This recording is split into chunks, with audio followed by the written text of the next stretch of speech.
Against the Gods by Stefan Molyneux, host of Free Domain Radio, the largest and most popular philosophy conversation in the world. Copyright? Who's kidding who? No copyrights. It's all open source. Do with it what you will. Just please don't add stuff to it and pretend that it's mine. Introduction. While strolling through the sunny woods one day, you spy a man slithering through the undergrowth, heavily camouflaged and gripping a bow and arrow. "What are you hunting?" you ask. "Dragons," hisses the man proudly. You frown. "Dragons? But dragons don't exist." The man nods emphatically. "I completely agree with you. There ain't no such thing as dragons. And I'm a-gonna shoot me one." He raises his bow and arrow, narrows his eyes, and glares through the trees, hungry to target the non-existent. At this point, you would surely take a series of slow and steady steps backwards, aiming to put some safer distance between you and a deranged man wielding a bow and arrow. This is one of the many, many challenges of atheism. Atheism is a terrible word on many levels. The Oxford English Dictionary, 2nd edition, defines atheism as, quote, disbelief in or denial of the existence of a god. To any modern rational thinker, this is an entirely unsatisfactory definition, which is exactly what you would expect from a word originally defined by theists. First of all, the OED definition implies that there is something personal in the rational rejection of a god. Denial is a word associated with defensive rejections of reality, such as Holocaust denier, climate change denier, or the generic avoidance of unpalatable emotional truths. He's in denial about her drinking. Compare the above definition to this one.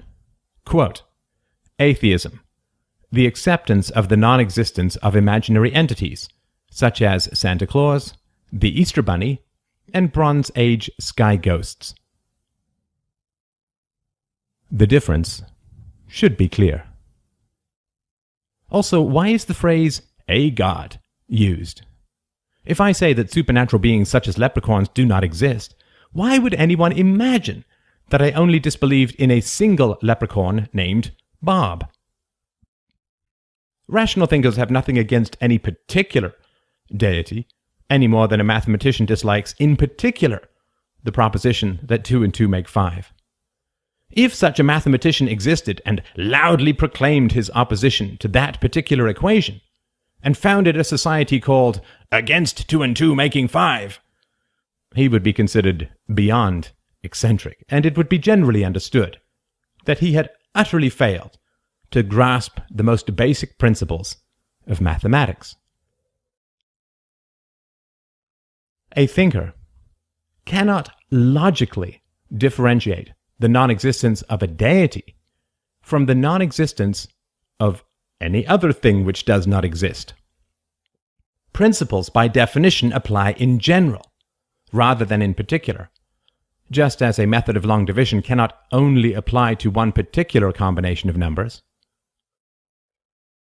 The criteria for existence versus non-existence is a general standard, which applies equally to rocks, electricity, electrons, ghosts, dreams, square circles, concepts, and unicorns. It cannot rationally focus its energies on only one entity, or even one category. Otherwise it becomes mere prejudice, rather than the dispassionate application of a general principle. Defining atheism as being against the gods is thus a misnomer, since it takes a merely accidental subset of a larger set of principles and turns it into an arbitrary principle itself. There is no such thing as being against the existence of gods, any more than there is such a thing as being anti-leprechaun. In fact, to say that you are against one leprechaun in particular is to imply that you believe in leprechauns overall, but find one of them in particular somehow offensive. We cannot rationally be against gods, just as we cannot be against square circles, or hostile to the idea of gravity in the absence of mass, or offended by the idea that human beings can live unaided on the surface of the sun. These propositions are simply false, according to reason and evidence. And to create a second category of particular offense against the gods is irrational, and, fittingly enough, offensive due to the implied prejudice.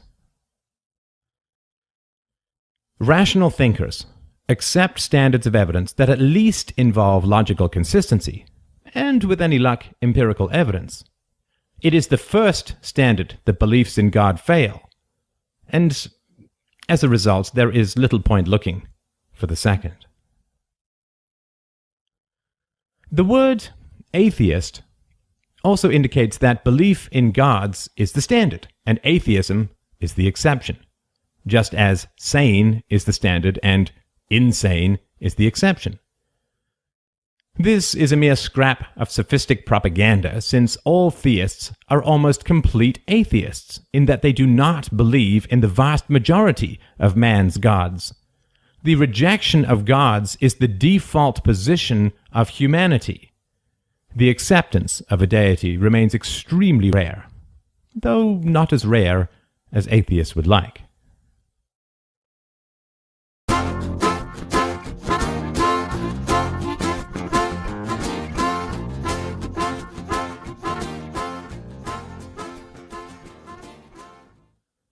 The existence of gods. Two main errors are generally made when examining the existence of gods. The first is to ignore the basic fact that gods cannot logically exist. And the second is to accept such logical impossibilities, but to create some imaginary realm where gods may exist. In the first instance, gods are viewed as similar to unicorns. If we define a unicorn as a horse with a horn on its head, we cannot logically say that such a creature can never exist. There may be such a being on some other planet, or in some undiscovered place in this world, or perhaps a mutation may arise at some point in the future which pushes a horn out of the forehead of a standard-issue horse. The concept of a horse with a horn on its head is not logically self-contradictory, and thus such a being may exist, and it would be foolish to state otherwise. In the same way, life forms based on silicon rather than carbon may exist somewhere in the universe. Such beings are not logically self-contradictory, and so their existence cannot be rationally eliminated.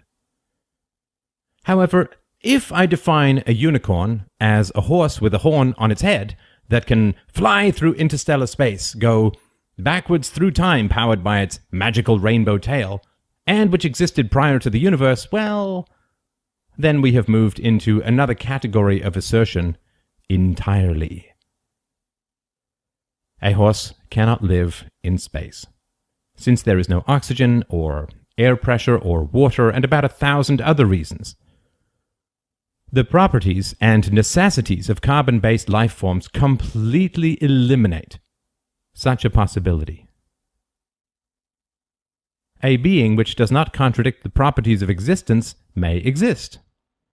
Any proposed being which does may not.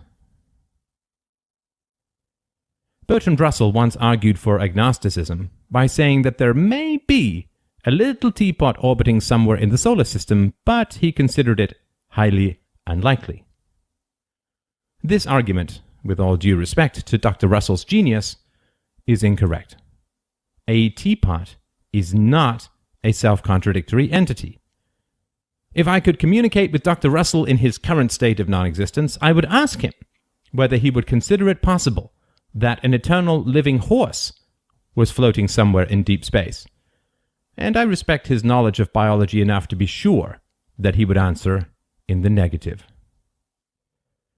Gods are not like little teapots, horses with horns, or very small Irishmen with pots of gold. Gods are entirely self-contradictory entities, the supernatural equivalent of square circles. We do not have to hunt the entire universe to know that a square circle cannot exist, because it is a self-contradictory concept. We do not have to examine every rock on every planet to know that a rock cannot fall up and down at the same time. We do not have to count every object in the universe to know that 2 and 2 make 4, not 5. There is no possibility that self-contradictory entities can exist anywhere in the universe. We know that an object cannot be a teacup and an armchair and a horse with a horn at the same time.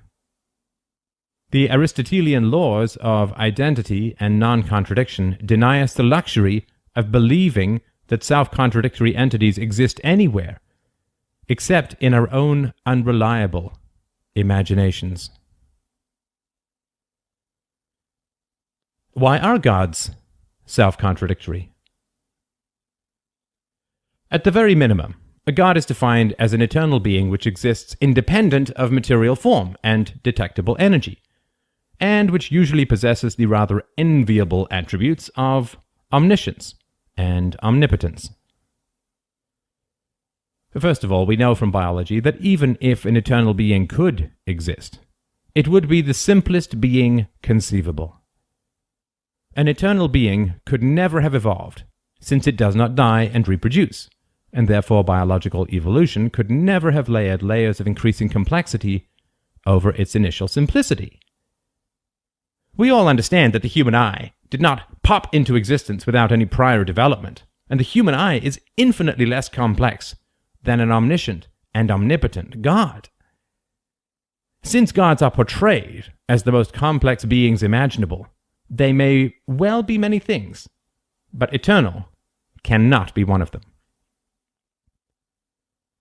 Secondly, we also know that consciousness is an effect of matter, specifically biological matter in the form of a brain.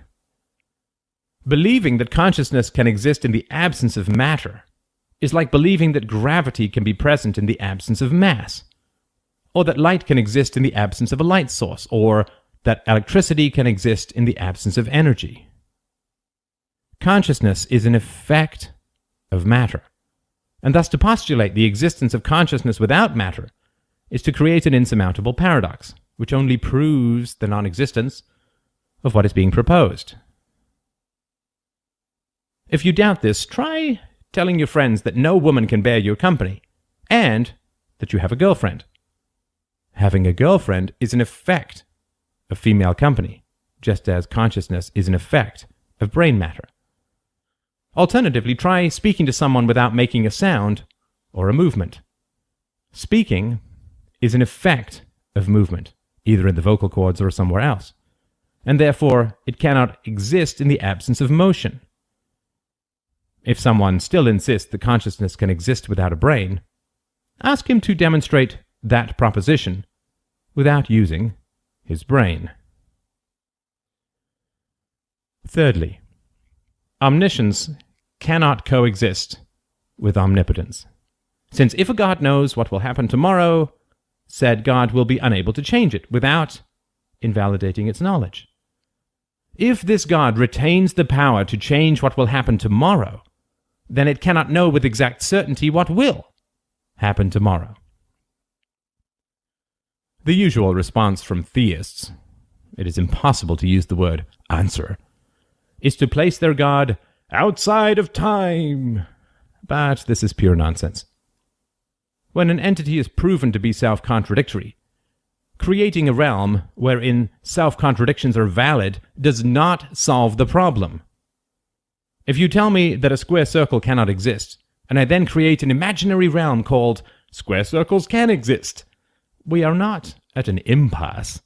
I have just abandoned reality, rationality, and quite possibly my sanity. Theists who try this particular con should at least be consistent and not pay their taxes. and then, when said taxes are demanded, say to the tax collector that they have created a universe called "I paid my taxes," and slam the door in his face. Alternatively, if theists make a mistake on a history test and claim that the American Revolution was in 1676, they should fight the resulting bad mark by claiming that their answer exists outside of time.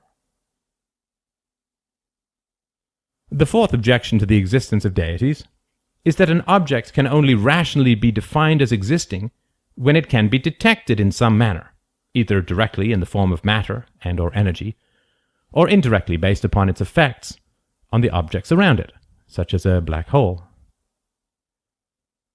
That which can be detected is that which exists, as anyone who has ever tried walking through a glass door can painfully tell you. Such a door is deemed to be open, or non-existent, when we can walk through it without detecting the glass with our soon-to-be bloody nose. It would be epistemological madness to argue that an open door is synonymous with a closed door. If someone argues that existence is equal to non-existence, challenge them to walk through a wall rather than an archway. The fact that the wall might be an archway in another dimension will scarcely help their passage in this one. Differentiating between existence and non-existence was something that my daughter was able to manage before she was 6 months old. We can only hope that modern philosophical thinkers are able to circle back and someday achieve her prodigious feats of knowledge. A god, or at least any god that has been historically proposed or accepted, is that which cannot be detected by any material means, either directly or indirectly. Ah, but what about the future? Might we find gods orbiting Betelgeuse in the 25th century? Well, while it is true that at some point we may come across some seemingly magical being somewhere in the universe that may appear somewhat godlike to us, no one who has proposed the existence of gods in the past has ever met such a being, which we can tell because no test for existence has ever been proposed or accepted. Since God means that which is undetectable either directly or indirectly, the statement gods exist rationally breaks down to that which does not exist exists. Thus, not only is the concept of gods entirely self-contradictory, but even the proposition that they exist is self-contradictory. Other dimensions. Theists claim that gods exist. Atheists accept that they do not. Agnostics say that gods are unlikely but not impossible. How do they manage this? Many agnostics understand that gods do not and cannot exist in physical reality, so they create Dimension X and place the possibility of gods existing somewhere out there. Inevitably, when a rational thinker points out that this does not solve the problem, the agnostic replies with grating haughtiness that the rational thinker is being closed-minded, and sniffs that to claim the non-existence of any particular entity is short-sighted and unimaginative. Surely, he says, if you were to tell a medieval man that human beings would one day be able to talk instantaneously around the world, he would say that such a feat was utterly impossible, but he would only be exposing the limitations of his more primitive mind, not making any objective truth statement. In other words, any and all certainty is primitive superstition. This wonderful piece of sophistry is a patently ridiculous form of ad hominem, which goes something like this. Just as Newtonian physics gave way to Einsteinian physics, and Einsteinian physics was in some ways surpassed by quantum mechanics, making absolute truth statements about all forms of future knowledge shows a deep ignorance of the flexible and progressive nature of the scientific method, and the endless potential for human thought. This is a very strange notion, in which the scientific method is used to pave the way, not away from ghosts, demons, and a generally haunted universe, but rather towards it. The science of medicine has attempted to escape the primitive foolishness of witch doctors and the superstitions of demonic possession. To say that true medicine leads us towards such primitive fantasies, rather than helping us escape them, entirely misunderstands the purpose of science, reason, and medicine. Of course, it is true that Newtonian physics gave way to Einsteinian physics, and Einsteinian physics may well be surpassed by some other approach. To say so is boringly obvious. However, reason and evidence is a process. It is not any specific content. Science is a method, not any specific theory or proposition. It is only reason and evidence that reveals the superiority of more accurate and comprehensive theories. The scientific method rejects self-contradictory theories as either erroneous or inconclusive, just as mathematics rejects the results of any equation that starts with the proposition that 2 and 2 make 5. Science has been man's most successful attempt to flee what Carl Sagan called the demon-haunted world. Science cannot be used to pave the way back to such primitive madness. I suppose we can accept it as a compliment to science that agnostics and theists are using it to attempt to resurrect the primitive fantasies inherited from the infancy of our species. But the powerful electricity of modern thought cannot be used to resurrect the Frankenstein of superstitious falsehoods.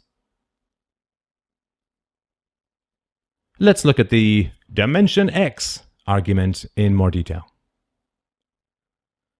Concepts and instances. A central tenet of rational thinking is to recognize that an instance is not a concept. A mathematical process such as multiplication is a concept that applies to any general arrangement of numbers. It cannot be called a concept if it only applies to one particular calculation. You need an x to have an equation. 16 divided by 4 equals 4 is not an equation, but an instance, a particular application of a general process called division. In the same way, alternate dimensions cannot be invented that only contain gods, but rather must be a general concept that encompasses everything. The true argument put forward by agnosticism is not that dimension X may contain gods, but rather that nothing true can be said about our reality because another reality may exist where truth equals falsehood. In other words, the agnostic position is that any positive statements must be instantly negated by the possibility of an opposite dimension. This proposition falls apart at every conceivable level, and even at some that cannot be conceived. First of all, saying that we cannot make any absolute positive claims about truth is itself an absolute positive claim about truth, i.e., that truth is impossible. If we say that certainty is impossible, then we have to instantly retract that statement, since we are making a certain statement. It very quickly becomes obvious that nothing of any merit or weight can ever be said if the truth is impossible.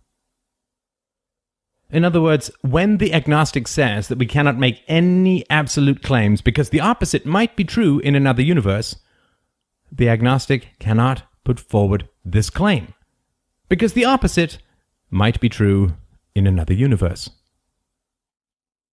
All con artists operate by affirming a general rule, and then creating an exception for themselves. A thief wants everyone to respect property rights except him. A counterfeiter wants everyone to accept the value of money except him. And a philosophical con man wants everyone to reject truth except for his own propositions. Don't fall for it, not for a minute. The moment an agnostic says, "Gods may exist in another dimension," immediately identify the principle behind his statement, which is that no truth can be stated, and apply it to his own statement, thus rendering it invalid. The second self-contradiction. The moment they say, "Gods may exist in another universe," we are instantly contradicting ourselves, because the word gods contains specific knowledge claims, intelligence, omnipotence, immateriality, etc., which cannot be applied to a dimension about which we know nothing. To analogize this, imagine that I tell you I'm going to play you a video of incomprehensible static, and then I insist that I can clearly see the lyrics to Wooly Bully scrolling across the screen. Only one of these claims can be true. If the video is incomprehensible static, then lyrics cannot scroll across the screen. If the lyrics are scrolling across the screen, the video cannot be incomprehensible. In the same way, if I create Dimension X and say that we can know nothing about its contents, I cannot then say that gods may exist there, because then I am saying that I know something about the unknowable contents of Dimension X. I cannot say that I know nothing about a particular entity, but that I also know it is green and furry. Only one of these statements can be true. The moment that I say, "Gods may exist in another dimension," I am making specific knowledge claims about the contents and processes of this other dimension, i.e. that certain entities with specific characteristics may meet the criteria of existence in another dimension, of which I admit I know absolutely nothing at all. The truth of the matter is that we can say absolutely nothing about this other dimension, even if we accept that it may exist, which is problematic enough.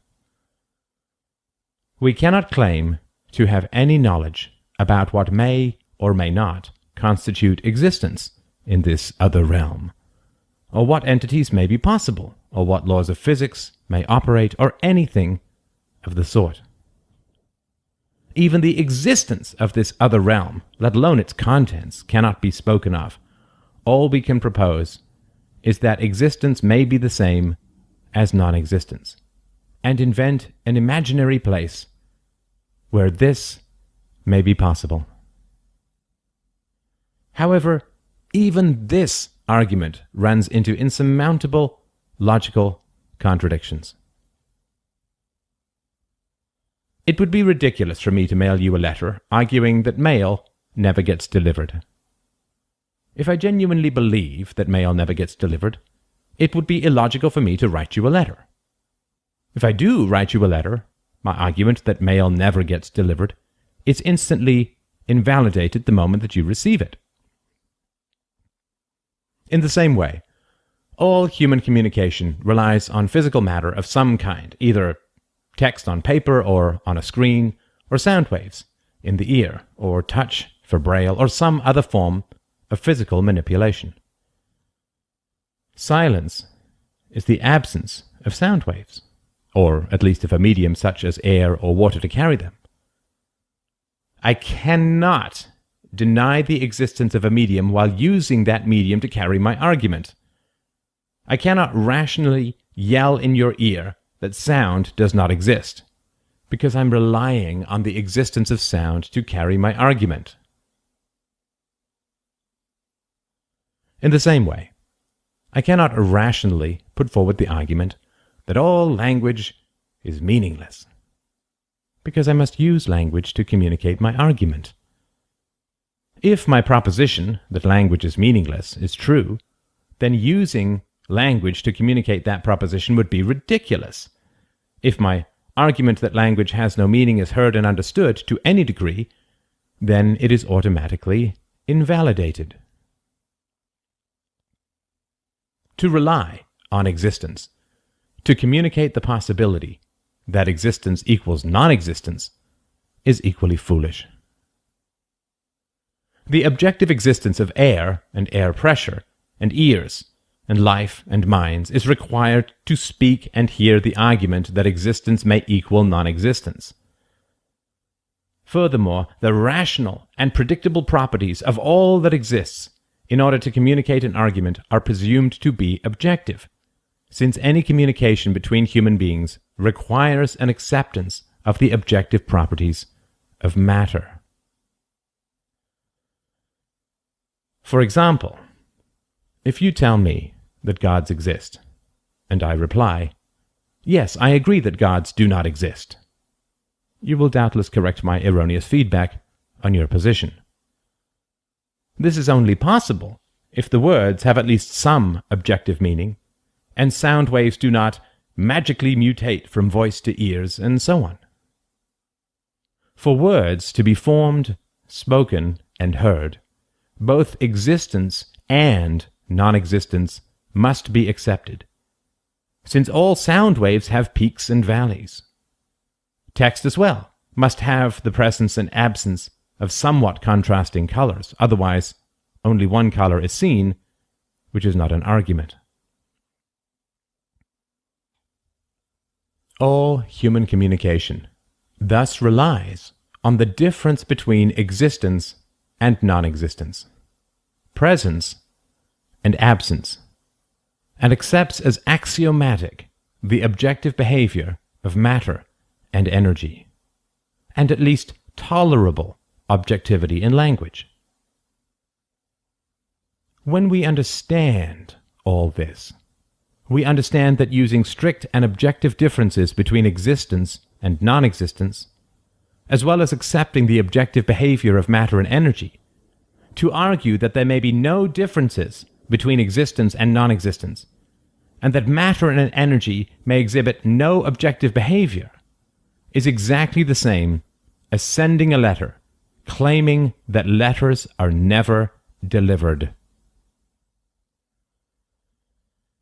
But perhaps I have misunderstood something. Perhaps I am sending a letter telling you that letters are only sometimes not delivered, in which case my argument may be somewhat weakened, but is not entirely self-contradictory. The agnostic, after all, does not claim that gods do exist in another universe, but rather only that they may exist. However, this is looking at the wrong side of the agnostic argument. The agnostic is making the absolute claim that absolute claims are invalid. You cannot say that gods do not exist, because they may exist in another dimension. This is not a relativistic or sliding scale, but rather an absolute negation. You cannot say is the equivalent of mail is never delivered. It is not the possibility of error that the agnostic is affirming, but rather the impossibility of absolute knowledge claims of any kind. This is an absolute statement that rejects absolutism, which of course renders it invalid. Agnosticism is one of the rare examples of a truly cosmic fail.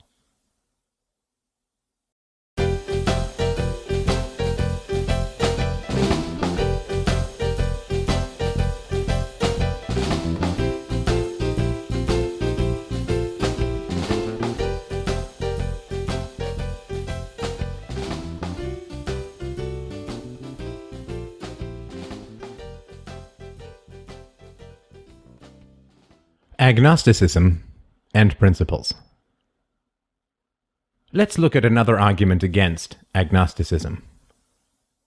Perhaps you think I'm overstating the case, but the agnostic argument is so pervasive and so ridiculous that I do not think we can drive enough stakes into its hollow heart. Gods may exist in another dimension. The opposite possibility principle applies even to his own words. which can then be rationally reinterpreted according to his own principles as the exact opposite of what he is saying, i.e., there can be no other dimensions and gods cannot exist. If the agnostic protests that this was not his meaning, he can be told that he cannot affirm his meaning in any way because in this other dimension his words may have the exact opposite meaning. It is the same principle that he is applying to the atheist, and so he cannot reasonably complain when it boomerangs back and knocks over the foolish house of cards he is pretending to build. The moment that the agnostic asserts that it is impossible to state with certainty that gods cannot exist due to this possible alternate dimension, then his statement is automatically invalidated as well, since in this alternate dimension, gods may not exist either, or his words may mean the opposite of what he thinks they mean in this dimension, and so on. No sane person can use this other dimension to affirm or deny any truth statement in this dimension, and so the agnostic merely takes himself out of the bounds of civilized and rational debate.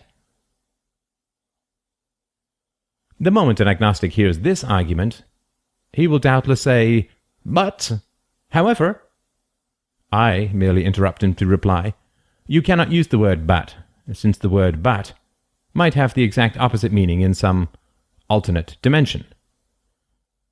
I would continue this process with every word he spoke after that, until he either dropped his position or my company, which would be a relief either way.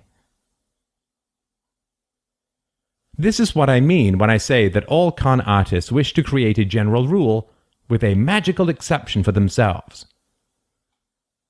The agnostic wishes to cast universal doubt on truth statements, except all the ones that he happens to make. Agnosticism and Consistency.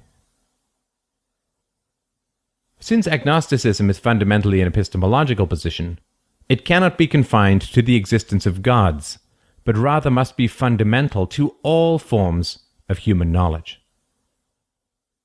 However, I have yet to hear an agnostic argue that we must abolish prisons, since a criminal's guilt can never be established with certainty, since in another dimension he might not have committed the crime.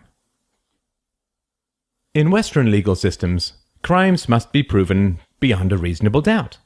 But in the agnostic formulation of truth, no such standard can ever be achieved. This kind of exceptionalism is dully inevitable when dealing with religion. It never applies anywhere else. To take another example, it is illegal to sell bogus cures for real illnesses. However, not only is Christianity's, quote, cure utterly unproven, but even the illness itself, sin, is completely invented. Can we imagine a priest being hauled before a court for fraud for selling a nonsense cure to an invented disease? If not, why not? We also have laws against hate speech or the incitement of hatred against particular groups. However, the Bible commands believers to kill gays, atheists, sorcerers, heretics, disobedient children, and witches, and just about everyone else who draws breath. A comic in Canada was recently hauled before the Human Rights Commission for making a joke about homosexuals. Can we imagine the printers and distributors of the Bible being charged in such a manner? If not, why not? Gods and non-existence. Even if we accept the opposite planet bizarro world of the agnostic position, and even if we accept that knowledge claims can be made about an unknowable realm, the agnostic position still falls flat. There are only two possibilities for our future relationship with Dimension X. Either we will never interact with it in any way, or we will find some way to penetrate its mysteries. In the first case, Dimension X will never be discovered, in which case it is merely non-existence with a silly alias, and cannot be used to reject any knowledge claims. Since it remains a mere synonym for non-existence, it cannot be used to reject non-existence. In this case, an agnostic cannot say, "I reject that gods cannot exist by defining non-existence as synonymous with existence, just calling it Dimension X for funsies." But perhaps someday we will find a way to send a probe into Dimension X and record some of its properties. In this case, we will be translating Dimension X into something that exists here in our universe, just as a spectrograph translates light into waves. In other words, Dimension X will have to show up somewhere, somehow, in our universe to confirm its existence, and can no longer be used as a synonym for non-existence. Alternatively, if Zeus is currently doing cartwheels in Dimension X, he might trip and stick his finger through the time-space continuum and poke a hole in our moon. In this case, we would have objective and empirical evidence for this event, which would constitute proof that something rather extraordinary had occurred. In other words, the properties and characteristics of Dimension X will have to be translated into something that exists in this universe in order to confirm its existence and record its properties. If Dimension X never has any impact on our universe, then it is completely synonymous with non-existence and can never be used to reject non-existence. Using the standard of non-existence to reject non-existence is entirely self-contradictory. The equivalent of saying, "I reject the non-existence of X by accepting that it does not exist but using a different word." If a surgeon said that a dead patient still lived because he used the word ghoul to mean dead, we would not accept his argument as particularly rational. The agnostic claim that gods cannot be said to not exist because one can use the phrase Dimension X as a synonym for non-existence is equally foolish and irrational. Gods and the supernatural. That which is self-contradictory cannot exist. Gods are self-contradictory entities. Therefore, gods cannot exist. What if a god is invented which does not possess self-contradictory characteristics? Then it is not a god.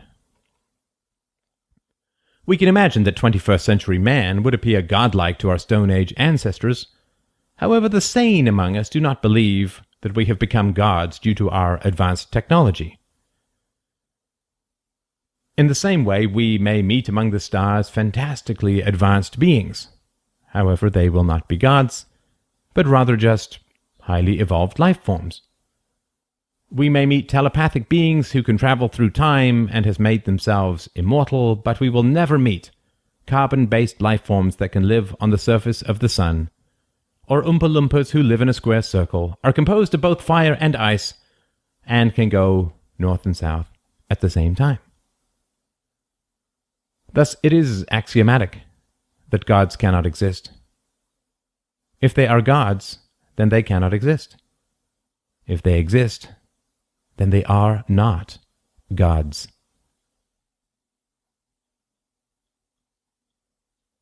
Accidental knowledge? Imagine that archaeologists come across some squiggly prehistoric cave painting that, when viewed from a certain angle, has vague similarities to the equation E equals mc squared. Would this overthrow our entire sense of causality and the evolution of knowledge? Would we imagine that a primitive caveman, largely incapable of language or mathematics, had somehow discovered one of the most complex and challenging equations of modern physics? Of course not. We would smile at the strange coincidence, but would no more imagine a Stone Age genius physicist than we would grant a doctorate to the wind should it happen to blow a series of sand dunes into a similar equation. In other words, the effects of knowledge cannot exist prior to that knowledge. I could probably teach my infant daughter to scratch out E=mc², but I would not imagine that she understood any of its reasoning, evidence, or contents. A sick animal might break into a pharmacy and eat the pills that coincidentally happen to treat its illness, but we would not call such an animal a pharmacist or a doctor. Almost all of our conceptions of deities have come down to us from the past, and generally the pre-scientific past. When we consider the 10,000 or so gods that human beings have believed in at one time or another, we clearly understand that the development and depiction of these gods was not based on any scientific or rational understanding of the universe. Even if the impossible actually occurred, and some being were found somewhere in the universe that closely matched the description of some ancient deity, this would not be proof that such a god existed in the past, and was the source of that knowledge. Either this would be mere coincidence, or we would have to accept the reality that such a being visited our ancestors who recorded his actual presence, which is not proof of the existence of a god, but rather a tourist. Any historical knowledge claim about deities existed prior to any empirical evidence or proof, and thus remains in the realm of pure fantasy. Even if evidence were to accumulate at some point in the future, this does not grant prescience to the accidental imaginings of past ages. In other words, the hope that some theists and agnostics have that proofs for God will be found in the future does not validate any existing claims about the natures and properties of deities. All prior and existing claims of knowledge about gods are false, regardless of what shows up in the future, in this or any other dimension. Deities before time? Some theists, and even agnostics, use the same Dimension X argument examined above, but place the alternate universe in a time before our own, rather than parallel to it in some manner. This does not fundamentally change any of the arguments.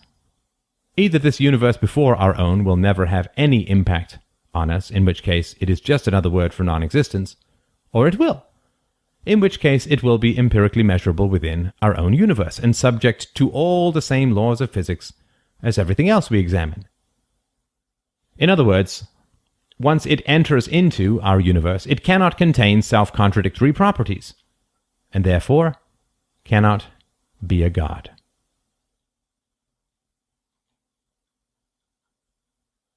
Quantum physics. Quantum physics is the latest in a long line of scientific bags that people like to dump their crazy pseudo-scientific ideas into. The admitted strangeness and apparent self-contradictory behavior of subatomic particles is sometimes enlisted as yet another alternate realm wherein gods might exist. The frank reality of quantum effects is that they have no impact whatsoever upon sense perception, since any and all quantum effects cancel each other out long before the size of particles is perceptible to our unaided senses. This is why an electron may seem to be in two places at the same time, but a table never is. Clearly, life cannot exist at a subatomic level, which is why we never think of a proton as alive, even if it is contained within a living being. Since a deity must be alive, at least in some sense of the word, it cannot exist at the subatomic level, since even the simplest form of life is a highly complex aggregation of cells and energy. Furthermore, since the individual subatomic particles examined by quantum physics can never have any effect on objects perceivable by our senses, this invalidates all historical, i.e. prior to quantum physics, conceptions of deities. Finding ex post facto homes for gods in quantum physics, when all concepts of deities evolved prior to any knowledge of quantum physics, is a ridiculous and desperate attempt to rescue the irrational through an appeal to the scientific.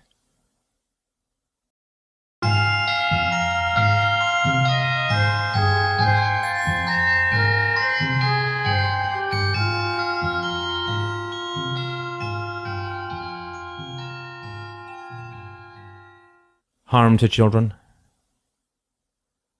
It has long been accepted by rational thinkers that religion occupies a magically aggressive place in the pantheon of human thought, remaining strangely impervious to the rational standards that have long since felled other superstitions. As Richard Dawkins has pointed out, every religious person is virtually a complete atheist, in that he rejects the existence of every other god but the one he worships.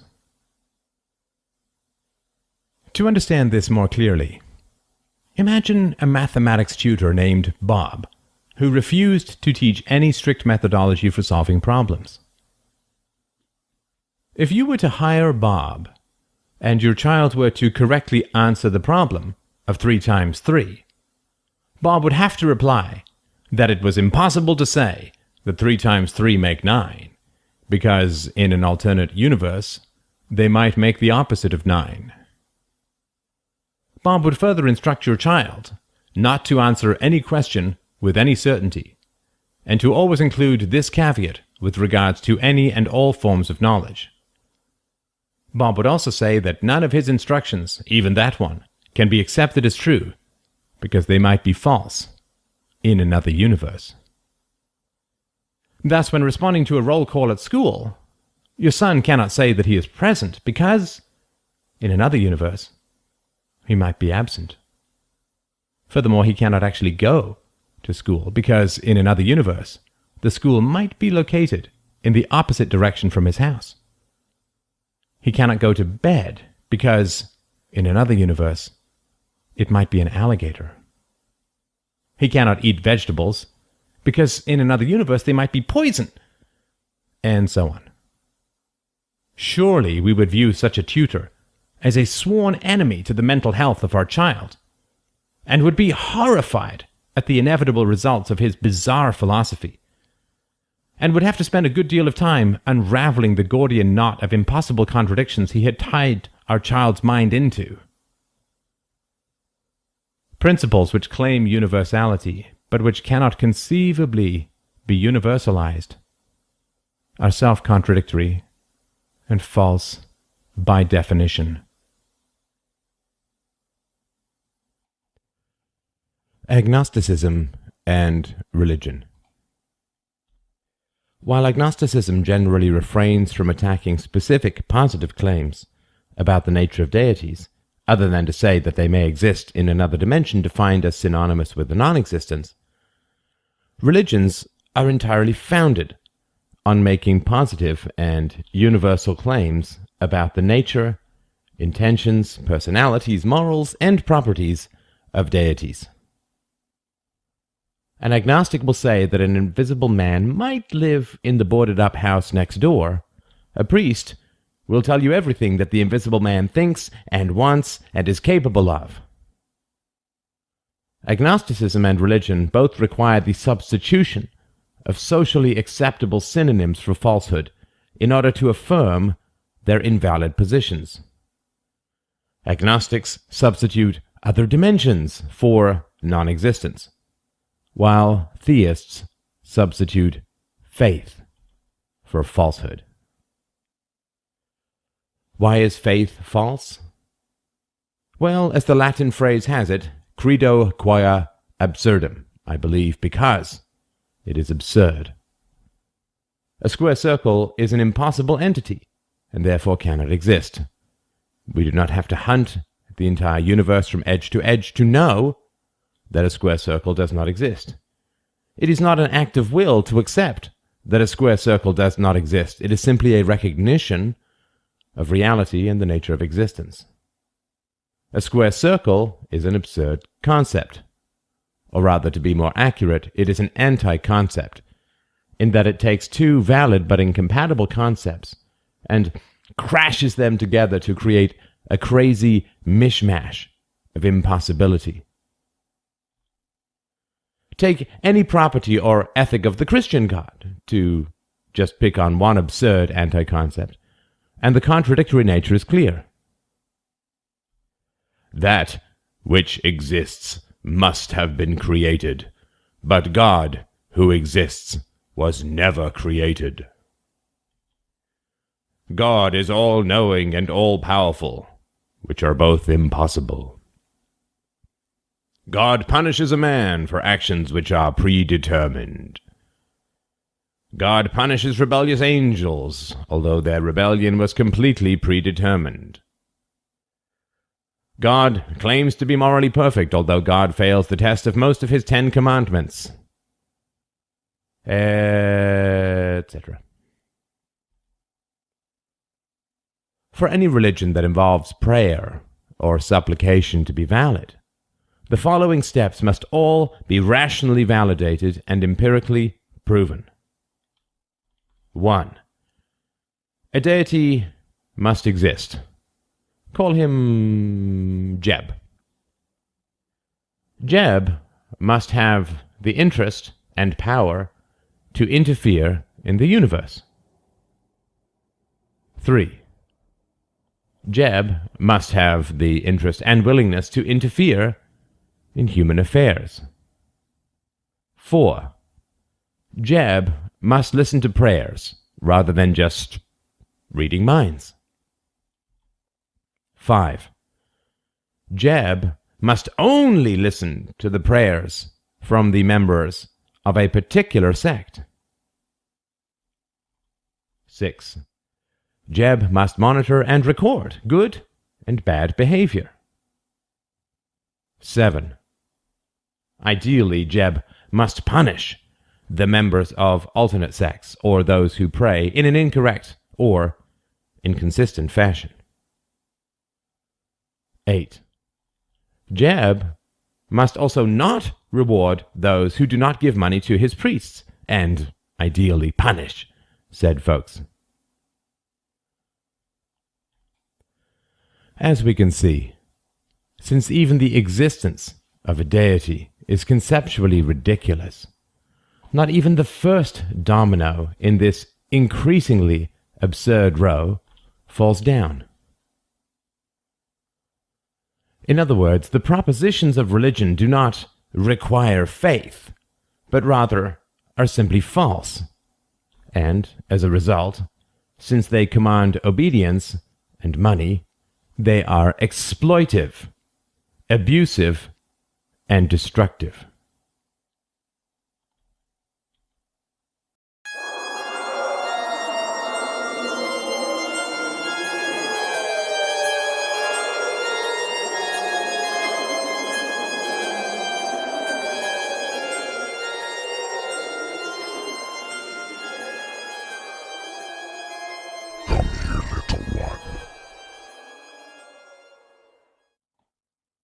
Religion as child abuse? In his recent book, God is Not Great, Christopher Hitchens asked whether religion was child abuse, but in my view did not provide a very satisfactory answer. The question can be easily resolved through the philosophical approach of universalization. It is generally accepted in society that children are mentally deficient, and in some ways, of course, they are, in language acquisition and the processing of consequences to actions and so on. It is generally considered acceptable in a religious society to teach children that God will reward them for obedience to their elders and punish them for disobedience. However, we cannot only put children into the category of mentally deficient. since there are those with impaired mental faculties, either due to a physical brain problem or injury, or due to age or illness-related deterioration. Let us take the example of mentally challenged individuals with Down syndrome. Imagine that a home for such individuals existed, run by a man named Bob. Every morning, Bob reminds his bewildered and mentally challenged wards that the air is full of invisible demons who will attack their brains, eyes, teeth, and tongues if they ever disobey one of Bob's commandments. Even if they are slow to obey, these demons will attack them in their dreams and suck out their life essence and spit it into a lake of fire, while it will burn for eternity. Every morning they must get on their knees and plead for Bob's good opinion. Otherwise he might butcher all of them by drowning them in toilets, as he did once before when he was offended. We could go on and on, but I think that we all understand that this would be verbal and emotional abuse of the very worst and most destructive kind. The traumatized, mentally challenged victims of such a nightmare environment would not be able to differentiate Bob's terrifying tales from actual reality, and would live in abject terror. And we would consider it a staggeringly evil abuse of power for Bob to verbally attack and mentally infect his victims in such a manner. It's hard to imagine that we would judge the situation any differently if Bob ran a home for elderly adults with dementia and terrified old ladies in the same manner. In either case, we would view Bob as a deranged sadist, lacking any shred of human compassion for his victims, and our hearts would go out to the suffering that he was inflicting through the vengeful power of his demonic language. As a minor tangent, this argument is exactly the same for spanking. Would we accept it as morally valid to spank the elderly for their forgetfulness? Is religion child abuse? Yes, if it is false, as it is. Mentally challenged individuals with Down's syndrome, as well as most elderly people, are nowhere near as vulnerable as children, since most of them have adults taking a significant interest in their long-term well-being. However, when parents inflict demonic and terrifying tales of religious superstition on the tender, trusting, and dependent minds of their children, who will intervene to save them?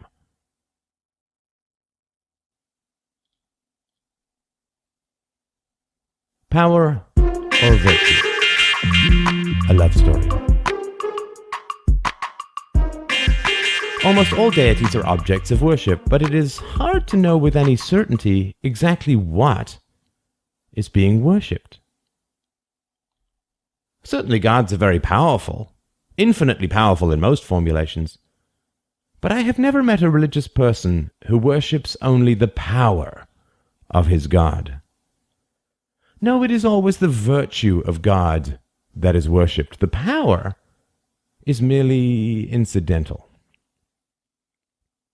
However, the virtue of a deity is problematic on many levels. If human beings only ever wanted to eat the food that was best for them, we would have no need for the science of nutrition. Our desire for fats and sugars drives the need for nutritional information and discipline, just as our desire for energy conservation drives the need for information about exercise.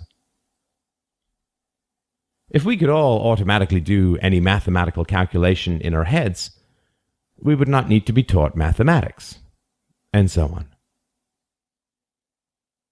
All human disciplines thus arise to counter desires which run against our best long-term interests. The balancing of long and short-term interests is the very essence of wisdom. The short-term hit of a cigarette versus the long-term risk of lung cancer.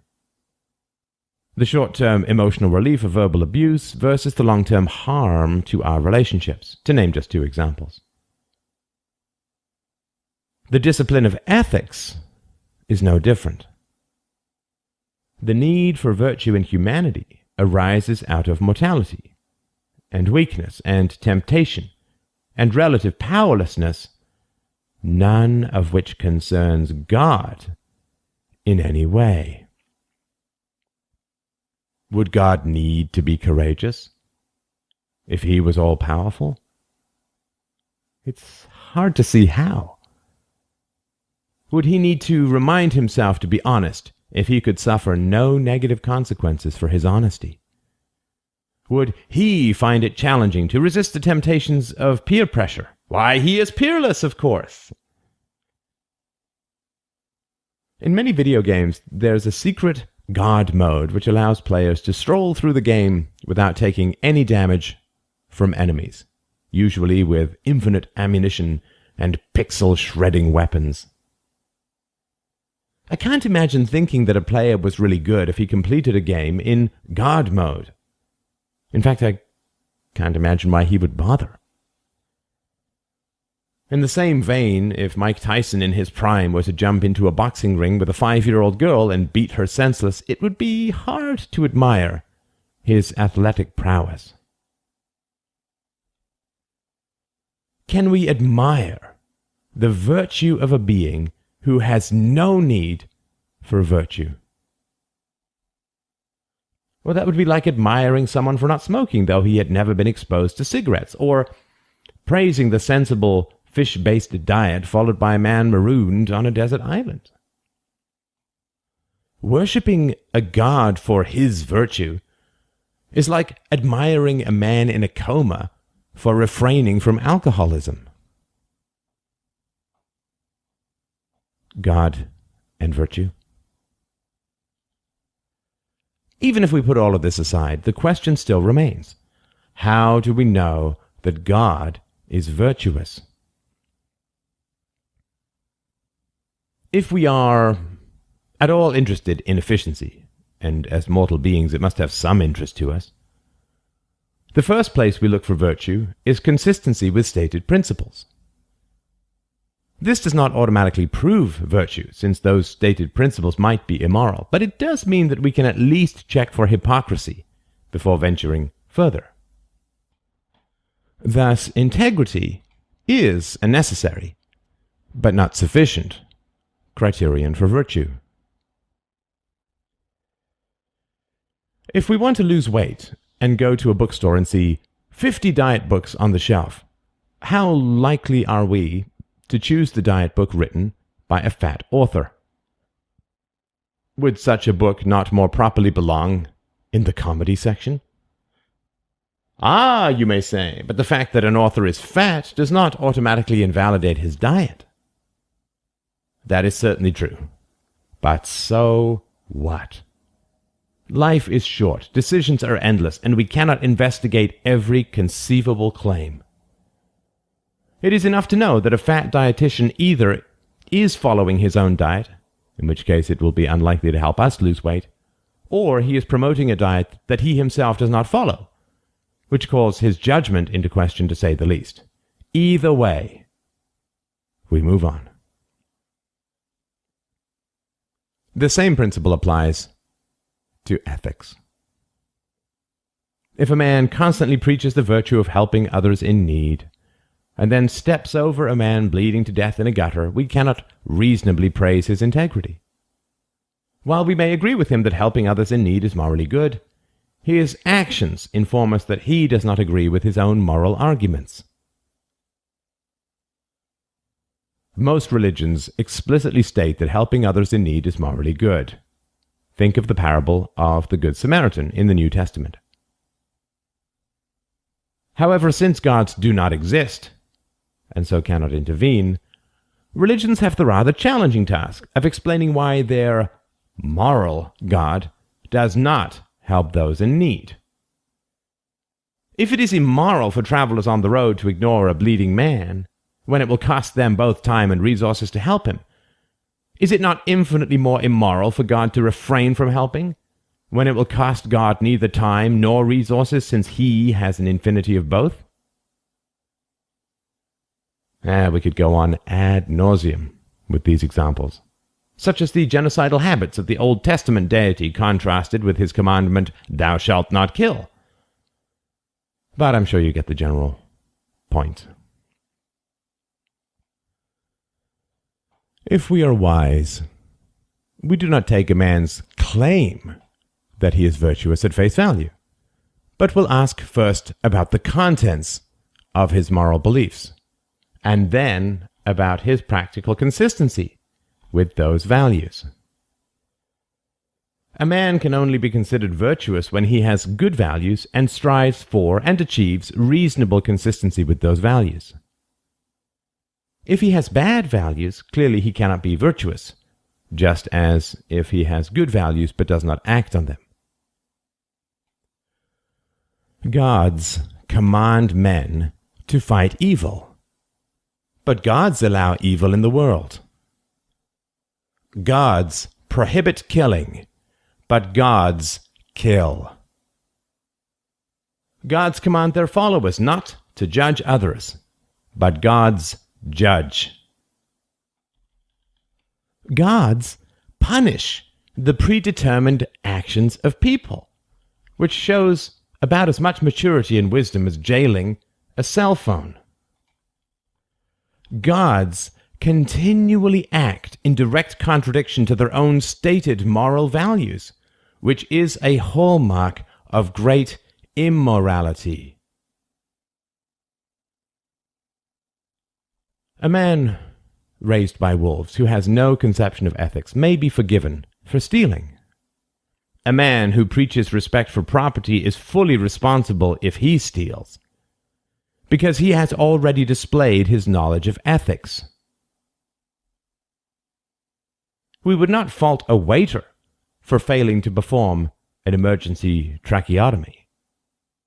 A doctor would be far more responsible, since he possesses the necessary knowledge to help. Thus, it is hard to understand exactly what is being worshipped when a god is being praised. Is it power? But power is morally neutral at best, and while it may elicit awe or deference, it cannot be morally worshipped in and of itself. Is it virtue? But we have only the God's word that he is virtuous, which is exactly what we would expect from a hypocritical con artist bent on praising himself only to arouse admiration and obedience in us. The whole question of virtue gets buried under the contradictory kaleidoscope of justifications for religion. Theists are faced with the impossible task of attempting to justify primitive and brutal superstitions according to modern moral and scientific sensibilities. The more intelligent among them know that this is impossible, so they create a bewildering miasma of contradictions, foggy stall tactics, bizarre combinations of moral relativism for adults — this passage is metaphorical — and abusive absolutism for children. Jesus died for your sins. The costs of false ethics. Our acceptance of these tactics, which would be laughed out of the room in any other human discipline, has come at a truly catastrophic cost to our moral development and understanding as a species. Over the past 2,500 years, we have advanced in almost every human discipline except ethics. Despite our staggering advances in technology, medicine, physics, biology, engineering, and almost any other field you would care to name, our progress in moral philosophy has not changed since the days and death of Socrates. We still have wars and torture and child abuse and national debts and the forced indoctrination of the young. And we cannot come to any moral standards that can be generally accepted by reasonably intelligent people the world over. We despise theft and then accept taxes. We despise murder and praise soldiers. We tell our children not to use force, and then we use government force to educate them. The original formulation of ethics was to create a set of rules, to encourage people to follow those rules, even if they did not understand them, and to punish transgressors with imprisonment and fines in the here and now, and eternal damnation in the hereafter. The threat of secular retribution from the state, combined with the hope for internal guilt and self-attack from religion, was the best that could be achieved when humanity was still convinced that the earth was flat, trees had souls, and the world rested on an infinity of giant turtles. Nothing has changed in any fundamental way since the dawn of thought. We still encourage people to be good by following social standards and mostly arbitrary laws, and then violently attack them when they break the obviously arbitrary rules that have been invented. To take a simple example, to kill a man in the street is a great moral crime. To kill a man on a battlefield is a great moral virtue. No green costume equals moral evil. Green costume equals moral heroism. If one man tells you to murder, you get a jail cell. If another man tells you to murder, you get medals and a pension. Alternatively, the initiation of force against a peaceful individual for the purpose of removing his property is clearly theft when done in a dark alley. The taxation policies of a great nation are, as the saying goes, the price we pay to live in a civilized society. I cannot lock my neighbor in my basement for making too much noise, but I can call the police to lock him in jail if he grows certain vegetables in his basement, which has far less effect on me. If I'm poor and I steal food, I go to jail. However, if I vote for politicians to forcibly transfer other people's wealth to me through the welfare state, I am an engaged citizen.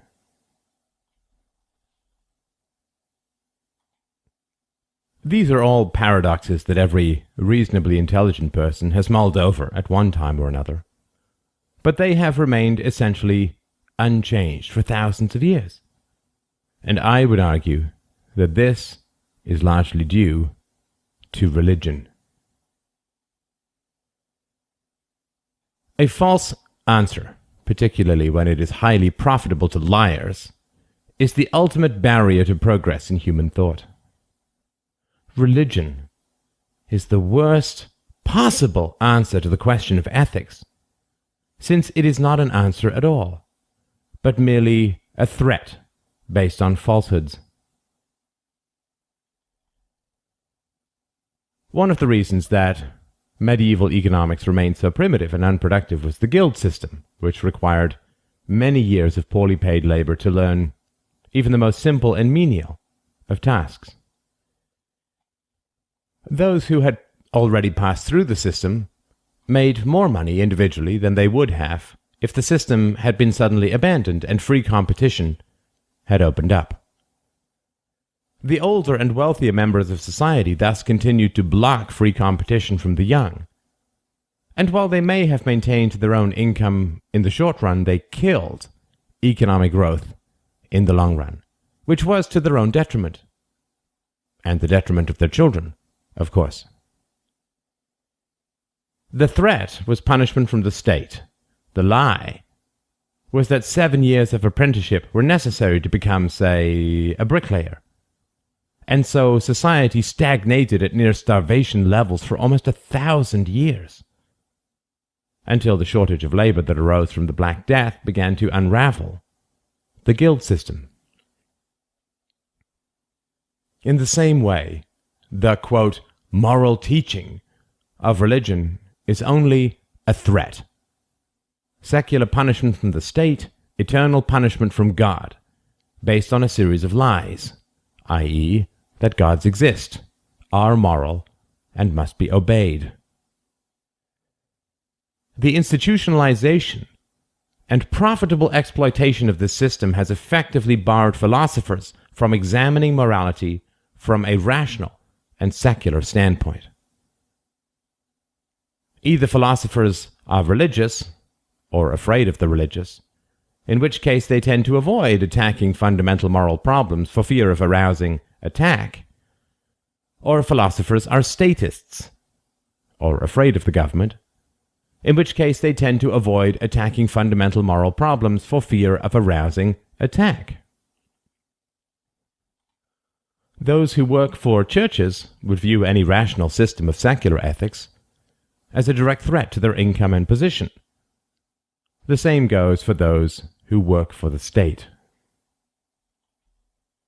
Thus, right-wingers tend to be more in favor of a smaller state, but are very religious. Left-wingers tend to be more skeptical of religion and secular in nature, but tend to be more in favor of a larger state. Choose your poison seems to be our only approach to solving moral problems. Any society, and all societies currently fall into this category, which relies on false and contradictory morality, must substitute aggression for argument in the instruction of children.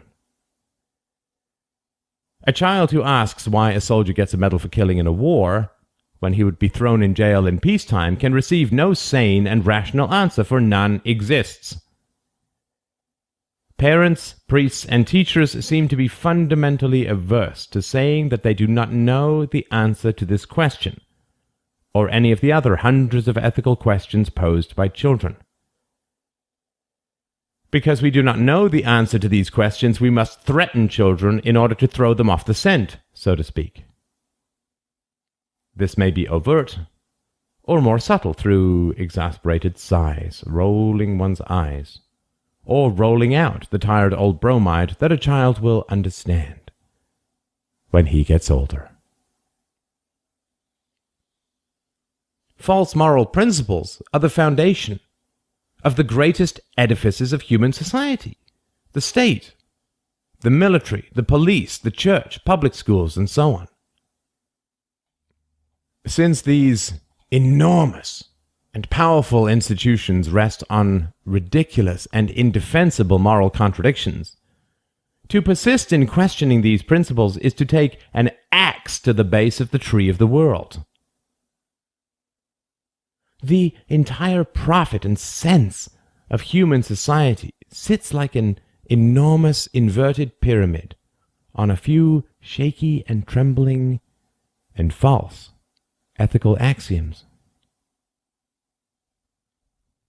Our lack of progress in solving moral problems without using aggression is entirely attributable to the confusing infections of religiosity.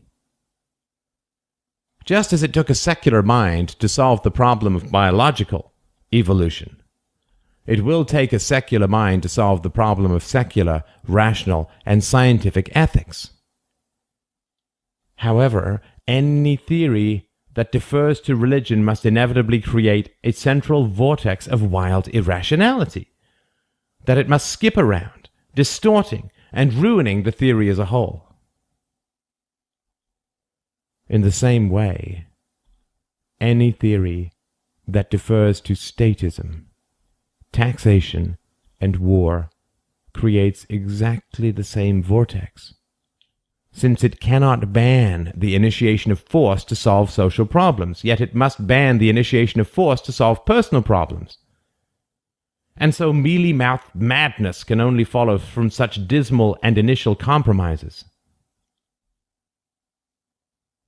The initiation of force through taxation is moral, but the initiation of force through theft is immoral.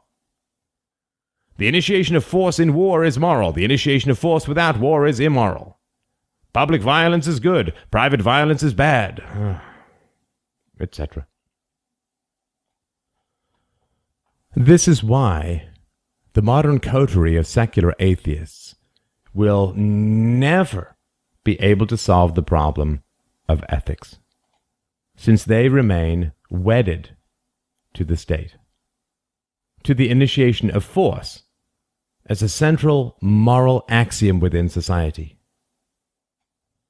Thus, Sam Harris says that we need to solve the problem of war by creating a world government, while Richard Dawkins remains fundamentally unable to criticize the state, since he is fundamentally an employee of the state, while Christopher Hitchens is still recovering from his totalitarian Marxist impulses and continues to praise the obviously unjust and immoral Iraq War, though in charity we can safely assume that results more from his family military history than any objective judgment. It seems enormously difficult to overcome our own prejudices and the historical errors that seem almost to have been embedded into our very DNA. It may be too much to ask for true originality in solving these problems, but we should at the very least ask for an avoidance of the false answers that have so repetitively failed for the past 2,500 years. We may not yet know the right way to go, but we should at least stop going in the wrong direction.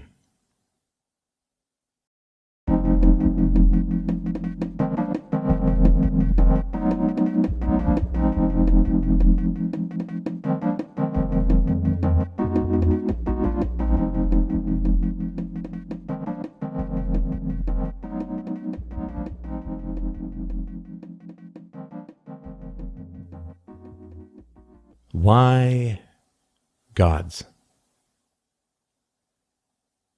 It is helpful, but not essential, for atheism to explain why the concept of gods is so widespread and prevalent among mankind.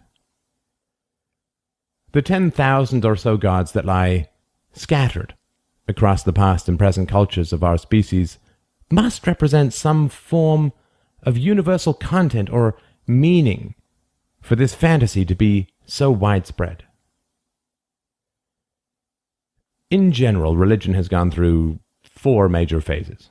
The first was animism, or the idea that every rock and leaf and tree was imbued with a spiritual force. In this approach, a farmer would profusely apologize to a rock before moving it out of the way of his plow. It is fairly easy to understand that this arose from a fundamental confusion between what is living and what is not, or what has consciousness and what does not. A man who thinks that a rock deserves an apology lives in an extremely primitive state of mind, wherein the division between his own consciousness and inanimate matter has not yet been established. My 18-month-old daughter is losing the habit of saying hello to the toilet and her bath and her toes, which gives you a sense of how primitive this phase is.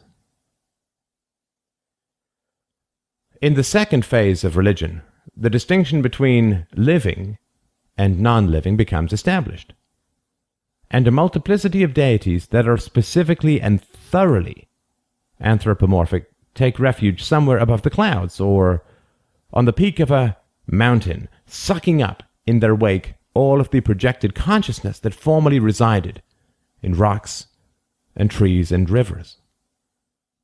This is a vast improvement in accuracy, not to mention sanity, in that the differentiation between conscious and unconscious becomes established in a much wider sphere.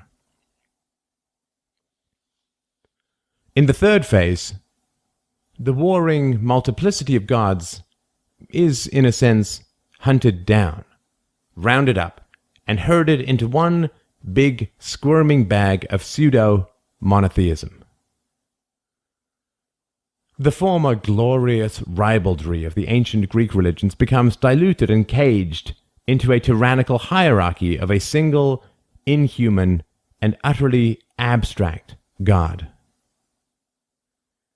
This phase contains a variety of insurmountable tensions which inevitably fragment the new monotheism into an even more bizarre version of the older polytheism, such as the Holy Trinity and the thousands of saints. In the fourth phase, religion becomes a set of more or less convincing fairy tales, wherein obedience to a complete text is not required, but followers can pick and choose what they like according to their own personal preferences and tastes.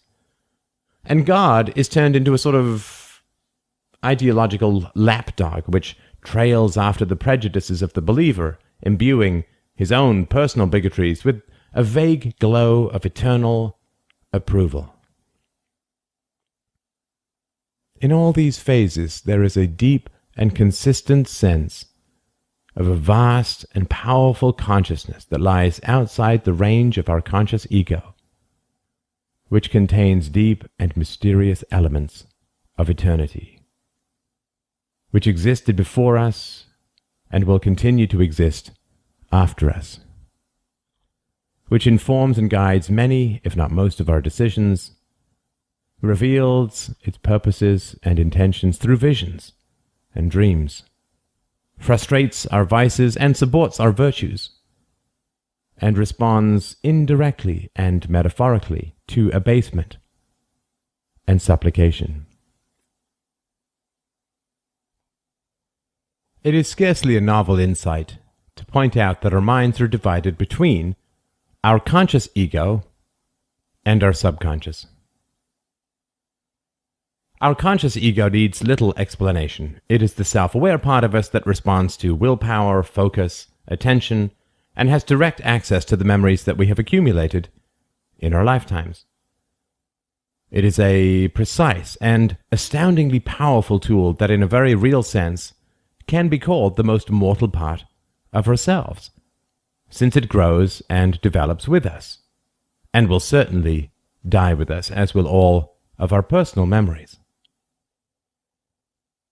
However, there exists below consciousness, or surrounding consciousness, the subconscious, whose processing power dwarfs the puny efforts of our conscious mind, and which also contains an element of eternity within itself. Our conscious memories are specific to our own lives, as are our more conscious choices and plans.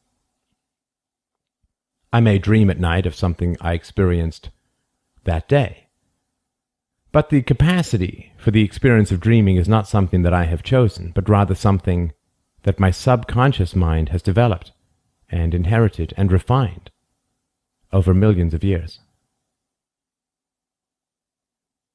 The subconscious mind, which controls everything from our heart rate to our breathing, to the increasing uneasiness we experience when in a dangerous situation we have not yet noticed consciously, is like an eternal guardian angel, or avenging devil, if we have done evil, which is constantly prodding us with interfering emotions and sensations, discouraging us with fear and guilt, spurring us on with desire and pleasure, lecturing us about our choices in nightly dreams, whipping us on with short-term lust, while simultaneously cautioning us with fears about the long-term stability of our sexual partners, to name just a few. When we think of religion, we think of a puny consciousness, that of man, embedded in an eternal, infinite, and seemingly omniscient consciousness, which never shows itself directly, but which takes an enormous interest in us, and evaluates our choices and preferences, and rewards us and punishes us, and responds in maddeningly oblique ways to our direct and painful supplications. Gods are also experienced as existing before us and living on after us, which directly relates to the quasi-eternal nature of the subconscious, which existed prior to our conscious mind and memories, even in the individual, and which is the ancient foundation upon which the temple of our ego was built. The mind of God is also considered to be vastly superior to that of man. Is this not also an exact description of the subconscious, whose processing power has been estimated as 7,000 times that of the conscious mind? Man is considered to be a creation of God, and God is a deep and eternal consciousness that has existed forever. Is this not an exact description of the relationship between the conscious ego and the subconscious? As a species, and in our own lives, our ego evolves out of our subconscious, which is why we cannot remember our very early years. I have an arm, which I can call my arm in a sense, but it is not really my arm, because it existed before I experienced an eye. My arm preceded me, since it developed in the womb, and my ego had no part in its planning or creation, but rather my ego grew out of my body many years later. My arm, my body, and my subconscious existed before me. And certainly my body will exist after me, though my ego will not be around to watch it decompose. Thus, when we say that man is created by God, what we really mean is that the ego is created by the body, which precedes the ego, both individually and collectively. My arm preceded my consciousness by years, and human arms in general preceded my particular arm by millions of years. It is in this sense that we are, in fact, created by an eternal pattern that precedes us, however primitively we may have anthropomorphized this basic truth. The subconscious, like monotheism, also resists the imposition of a singular identity, no matter how fervently desired. The subconscious contains a vast multiplicity of alter egos, various aspects of the conscious mind designed to fit into whatever hierarchy wraps around us in the moment, as well as the multiple alter egos of those around us, those who raised us and taught us, and perhaps harmed and abused us. To take an obvious example, when I was a child, I had a teacher who was a bully. And this teacher would immediately become servile when the principal came into the classroom. I have within my subconscious not only this teacher as an individual, but this teacher as a personality with multiple alter egos. I have my own alter egos, as well as the alter egos of thousands of other people I have met over the course of my life. Which is why, since religion is merely a superstitious description of our subconscious, monotheism can never hold. Things which do not work generally do not last. Which is why few of us indulge in rain dances anymore when we really want a downpour. There is something in religion, though, which does work, despite its obvious falsehoods. And my argument is that what works is the act of asking a superior intelligence for guidance and wisdom. The simple fact is that people who pray often do experience a response. And the obvious and empirical answer is that they are asking for wisdom from their own subconscious, which responds in its usual oblique yet amazingly accurate fashion. A man who asks God for an answer is asking his subconscious for advice. And anyone who has spent any significant time on the couch of a good therapist, examining his dreams and his feelings and his impulses, sooner or later understands the power, fertility, and objectivity of the subconscious. And once this is understood, the accuracy and utility of religion is revealed. The clarity and precision of the conscious mind requires no explanation, since we experience it countless times every day. The wisdom and astounding parallel processing power of the subconscious is largely only available to those who approach it on bended knee, with humility and patience and bottomless curiosity. This is not to say, however, that religion is a form of self-knowledge, or that grandiose superstitions are somehow equivalent to humble introspection. It is certainly true that among those already predisposed to gentleness, virtue, and courage, the impulses returned from the subconscious can truly aid them in achieving and maintaining these admirable virtues. But, as we all know, these are not the only kinds of people in the world.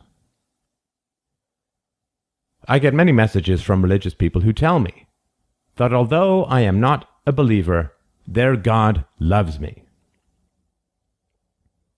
While I certainly do appreciate these warm sentiments, I can't afford to take them very seriously, because what would I say if they wrote to tell me that their God hated me for my unbelief, as the Bible says? If I accept irrational love, I cannot very well reject irrational hatred. There is an enormous difference between humbly consulting wise but hard to access aspects of myself and believing that I am receiving divine commandments from a perfect and all-powerful intelligence outside myself. The essence of self-knowledge is negotiation. The recognition that every aspect of the self has a valid seat at the table and deserves to be heard, but that none shall rule. Some people think of this as a democracy of the self, but I think that is a tragically inaccurate and destructive way to look at it, because in a democracy, the government always has the final say and enforces its will through the force of law. It is infinitely more accurate and healthy to say that what is required is a stateless state of mind, or the anarchy of the self, where all is negotiation and no final arbiter can enforce decisions.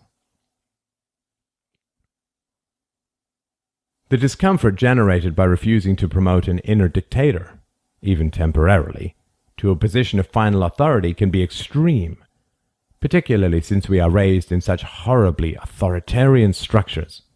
School, church, so often the family.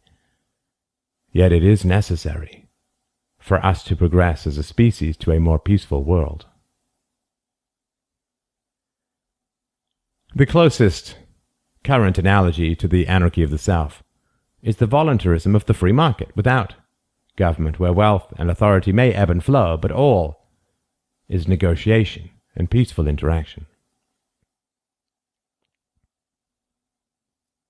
Religion supports the promotion of the subconscious to a position of ultimate and final authority, since it worships the subconscious as a god, which is extremely dangerous, since no aspect of the self should ever be a tyrant in the mind of a healthy man, just as no single muscle in the body should dominate all other muscles. We require a highly complex interplay of hundreds of muscles even to walk. When one muscle becomes dominant, we call that a cramp, and consider it an extremely uncomfortable situation that needs to be alleviated at once. In more extreme cases, a man who prays to an imaginary being will hear voices in his head telling him what to do. And religion supports the idea that these voices come from a god, not a horribly damaged part of his own psyche, with all the resulting disasters that can occur from such a tragic misapprehension. It is true that the more gentle among the religious reject the theological validity of those who claim to hear voices coming from God. Yet they are on a slippery slope when they take such a noble stand, since if they perceive their contemporaries to be mentally ill for hearing voices and believing in gods, what are they to make of those who wrote their holy texts? Few modern Christians would kneel before a man claiming to be the reincarnation of Jesus Christ, but rather would suggest that he would benefit from the services of a mental health practitioner. Would they say the same to Jesus himself? Most Christians would say that Jesus performed miracles, but there is no evidence for this, of course, other than the hearsay of other people who were doubtless equally mentally ill. If I said that Christians should worship a friend of mine because he performed miracles that only I could see, would they agree? It's impossible to imagine that they would. The religious also believe that the gods watch and judge us. And this seems entirely in accordance with the subconscious reality of a conscience. A conscience is nothing terribly complex. It is simply the extrapolation of our stated principles into universals, followed by the comparison of our actions to these universals. If I hit my daughter while telling her not to hit others, this basic contradiction, or perhaps more accurately, revolting hypocrisy, is instantly noted and retained by my subconscious. I will, as a result, distinctly feel that there is something wrong with what I am doing, which will either propel me to examine my own hypocrisy, or redouble my attacks upon my daughter for her imagined transgressions. If I act on impulse, and then invent endless ex post facto justifications for my actions, with reference to universal principles, then I become a bewildering, dangerous, and annoying hypocrite to those around me. I cannot act with any integrity because I have erected high and thorny walls between the various aspects of myself that I need to come together so that I can act with reasonable consistency. Unfortunately, philosophy emerged from religion in much the same way that mankind evolved from fetid swamp dwellers, with the result that principles were invented to excuse evil and elevate hypocrisy to the status of virtue. For instance, the Bible commands believers to refrain from murder, but the God considered to be all virtuous kills virtually the entire world in a fit of rage. This kind of staggering hypocrisy requires a vast amount of verbal fencing and befogging to avoid. Rationalizing the irrational was the original basis of philosophy, which is why to create a philosophy based on reason and evidence is such a radical project.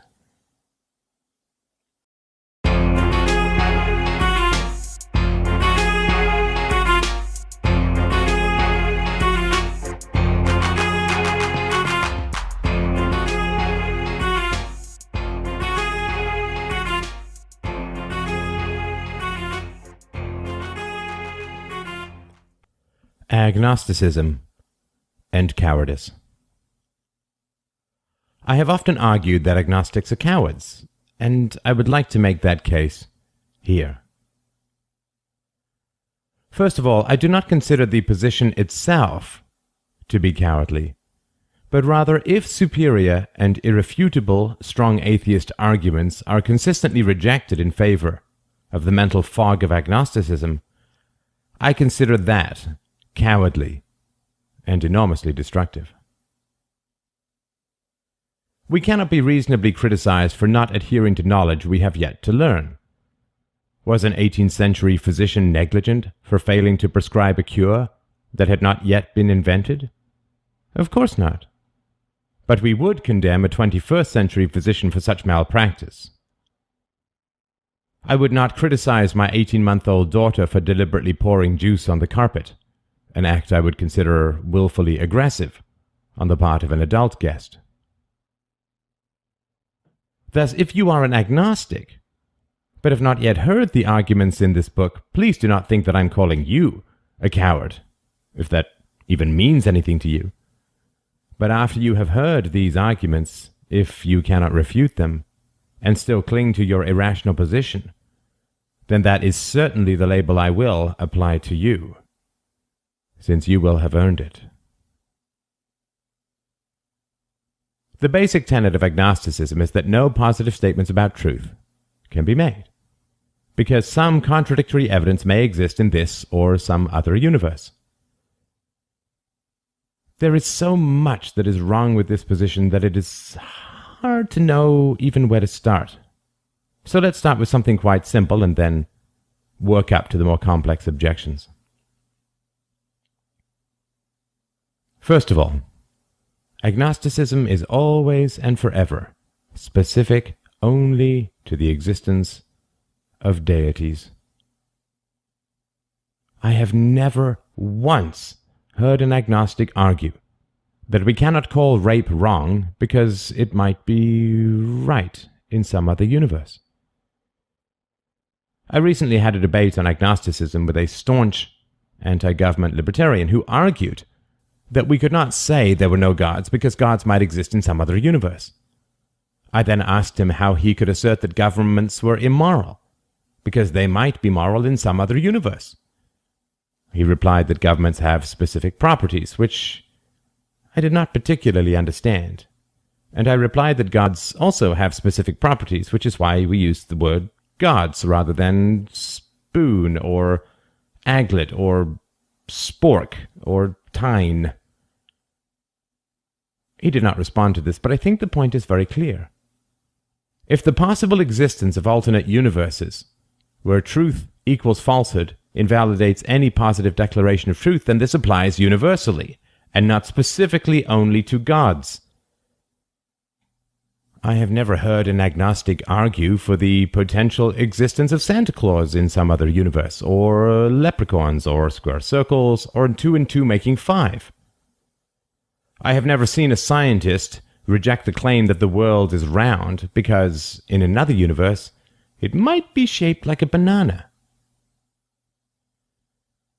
We can all imagine how offensive it would be for a man to argue that we cannot call rape immoral, or attempt to prevent and punish it, because it might be virtuous in some other dimension.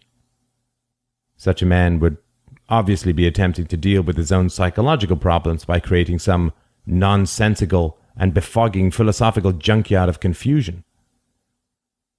Have you ever heard an agnostic argue that child molesting priests should not be punished or morally criticized because child rape might be beneficial to kids in some other universe?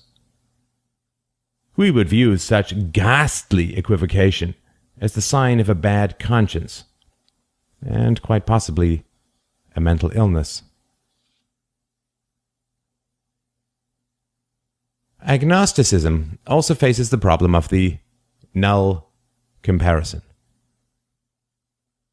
In computer languages, variables can be created called variants, which can contain any type of data from pictures to videos to numbers.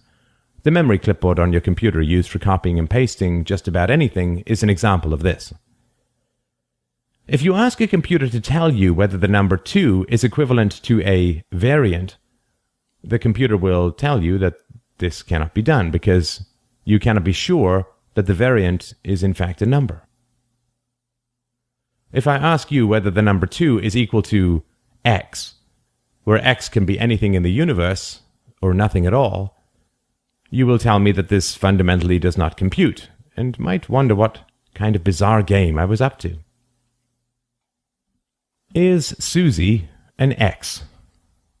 There's no way to know. If X equals female, then yeah. If X equals asteroid, then the answer is quite likely no. The question as it stands cannot be answered. This does not mean that Susie can be anything. This does not mean that Susie might be an asteroid as well as a female human being, as well as a magical unicorn, a square circle, and the pot of gold at the end of a leprechaun's rainbow. You cannot compare anything to an unknown X, particularly something with known properties.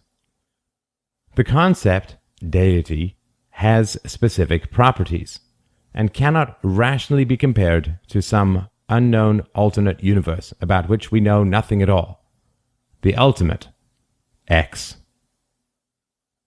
Thus, the statement that gods might exist in an alternate universe is completely invalid and entirely self-contradictory, since we are claiming to have some knowledge of existence and the specific properties of gods in some alternate universe about which we fully admit we know absolutely nothing, not even whether it exists at all. Even the statement, an alternate universe may exist, is completely invalid because existence is a property of our universe. And since we know nothing about an alternate universe, we cannot use the term existence to refer to anything about it.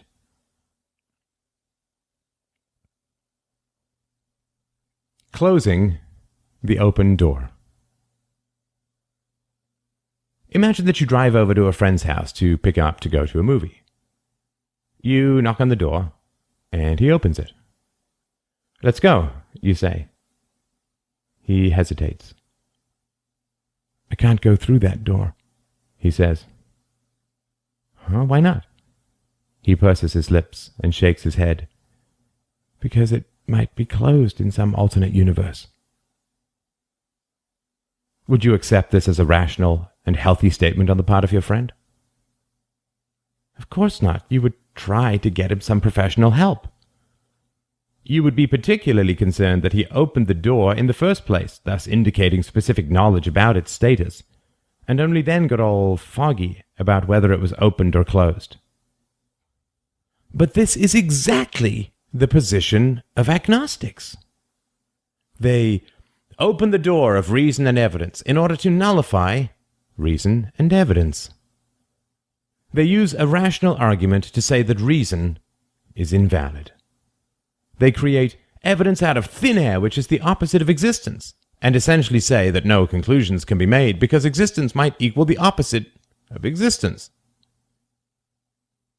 Why is this so cowardly? Well, if the agnostic position is valid, and if agnostics genuinely believe that no positive conclusions can ever be achieved and maintained, then surely they have far more important things to achieve in this world, relative to their values, than haggling over possible sky ghosts in another universe. Surely agnostics should be virulently opposed to the existing justice system, which puts a man in jail for life based on a videotape of him stabbing his wife to death. This is a far more immediate reality than whether Zeus might exist in dimension X. Yet I have never heard an agnostic say that we should never send anyone to jail, because even if this man undoubtedly murdered his wife in this dimension, he might not have murdered her in another dimension, and so we cannot say for sure that he is guilty. I've never heard an agnostic refuse to go to a funeral arguing that the deceased might still be alive in another universe. I've never heard an agnostic refuse medical treatment on the grounds that he might be perfectly healthy in Dimension X, or that what cures him here might kill him over there. I've never borrowed money from an agnostic and have him accept my argument that I do not have to pay him back in this universe, since I might have already paid him back in another universe. So he cannot say for sure that he has not been repaid. I have never heard an agnostic tell a victim of abuse that she has no right to be upset because in another universe she might not have been abused, or abuse might be the opposite of abuse. No. Agnostics never, ever advocate these or 100 million other absurd, offensive, and insane positions. Why not? Why would agnostics only apply this kaleidoscopic and fogging alternate universe theory to the most distant and incomprehensible of human conceptions, that of a deity, and not to the far more egregious, immediate, and important concerns of human society? The answer is obvious. Because agnosticism would be revealed as absurd, offensive, and ridiculous if it were applied even remotely consistently. So the question still remains. Why is the door left open only for gods and nothing else? The answer is equally obvious. Because agnostics are cowards. Agnosticism and Fear. The magic fog machine of agnosticism only pumps its noxious gases into the religious realm. It's like a fog bank that miraculously only wraps itself around priestly garments. The reason, of course, for the astounding specificity of the alternate universe argument is that religious people tend to get upset, offended, ostracizing, and angry when told that God does not exist. This has little to do with the non-existence of God, but rather triggers all the volatile emotions surrounding family, culture, and community. When a religious person is told that there is no God, what he hears is, "My parents lied to me." A man who is told there is no God no longer sees in the mirror a being with a glowing soul, but a cramped subspecies of superstitiously and surreptitiously indoctrinated livestock, lied to, bullied, and controlled for the sake of material money in the here and now. He is revealed not as a free man basking in the glory of the divine, but a mere slave to the lies of the priests, fed crippling falsehoods and fattened for the feast. People do not really believe in gods. That is a basic reality of life. They say that they believe in gods because they're afraid of being attacked by others for expressing doubt or thought. Religions are the ultimate case of the emperor's new clothes, an old fairy tale where thieving weavers pretend to make a suit for the king, claiming that anyone who is unfit for his position will be unable to see it. Naturally, everyone pretends to see the suit and marvels at its fine colors, until a boy on the street innocently asks why the king is walking around naked. If you walk up to a man and tell him that his parents lied to him about everything that is true and good and right in the world, and sold his hide to thieving priests because they were afraid to stand up for truth and virtue, naturally, he will be very, very upset. Clearly, this is why agnostics do their n-dimensional somersaults to avoid the anger, offense, and potential retaliation from the religious. Look, I have no particular issue with people who do not want to step into the boxing ring of philosophy. Not everyone is suited for these kinds of conflicts, and certainly battling superstition is not a strict moral requirement. It can be extraordinarily uncomfortable to experience the disorientation, bitter anger, and caustic ostracism shooting up from the deep well of discontent when you shine down the light of reason and evidence. It is not for everyone. It is not necessary, and one can live a virtuous and happy life without taking on this kind of combat. The world is filled with countless wrongs that I do nothing to prevent or avenge. I do nothing to feed starving children in North Korea. And while I am unhappy that they are starving, I recognize that I have chosen not to help them. I think that I am doing my own part to advance the cause of truth, reason, virtue, evidence, and philosophy in the world, and I'm very proud of my achievements in these areas. But of course, there are millions of wrongs I do nothing about. And I recognize the reality of that, and do not seek to make excuses about my choices. Imagine that immediately after I said that I was doing nothing to help the starving children of North Korea, I immediately said, but there's no reason to believe that they're actually starving because in some alternate universe, they might not be hungry at all. Would this not be a rather bewildering statement for me to make? Why on earth would I need to create an alternate universe in which North Korean children were not starving? Again, the answer is blatantly obvious. I need to create an alternate universe where North Korean children are not starving because I am extremely uncomfortable with not feeding them. If I were at peace with my decision, I would not need to create an alternate universe wherein that decision would be unnecessary. It does not require a high level of psychological sophistication to understand that if I am unfaithful to my wife, and then I obsess over an alternate universe wherein I remain faithful to my wife, that my obsession is driven by guilt and shame and a tortured desire to have chosen differently in the past. It also is not the summit of psychological insight to understand that I have a need to create an alternate universe wherein I am faithful to my wife, because I am fairly sure that I will be unfaithful to her again in the future, and am preparing the way for another transgression.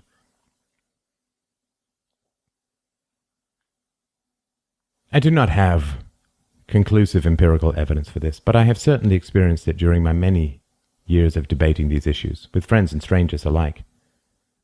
But my strong belief is that agnostics are secular-minded people who come from religious parents. Deep down, they fear, and I would imagine not unreasonably, that their parents will choose God over them if faced with such a choice. This is a truly tragic situation, which I have not had to face directly myself, and my heart goes out to people caught in this supernatural trap. Agnostics and theists are caught in the endless and stagnant merry-go-round of let's agree to disagree.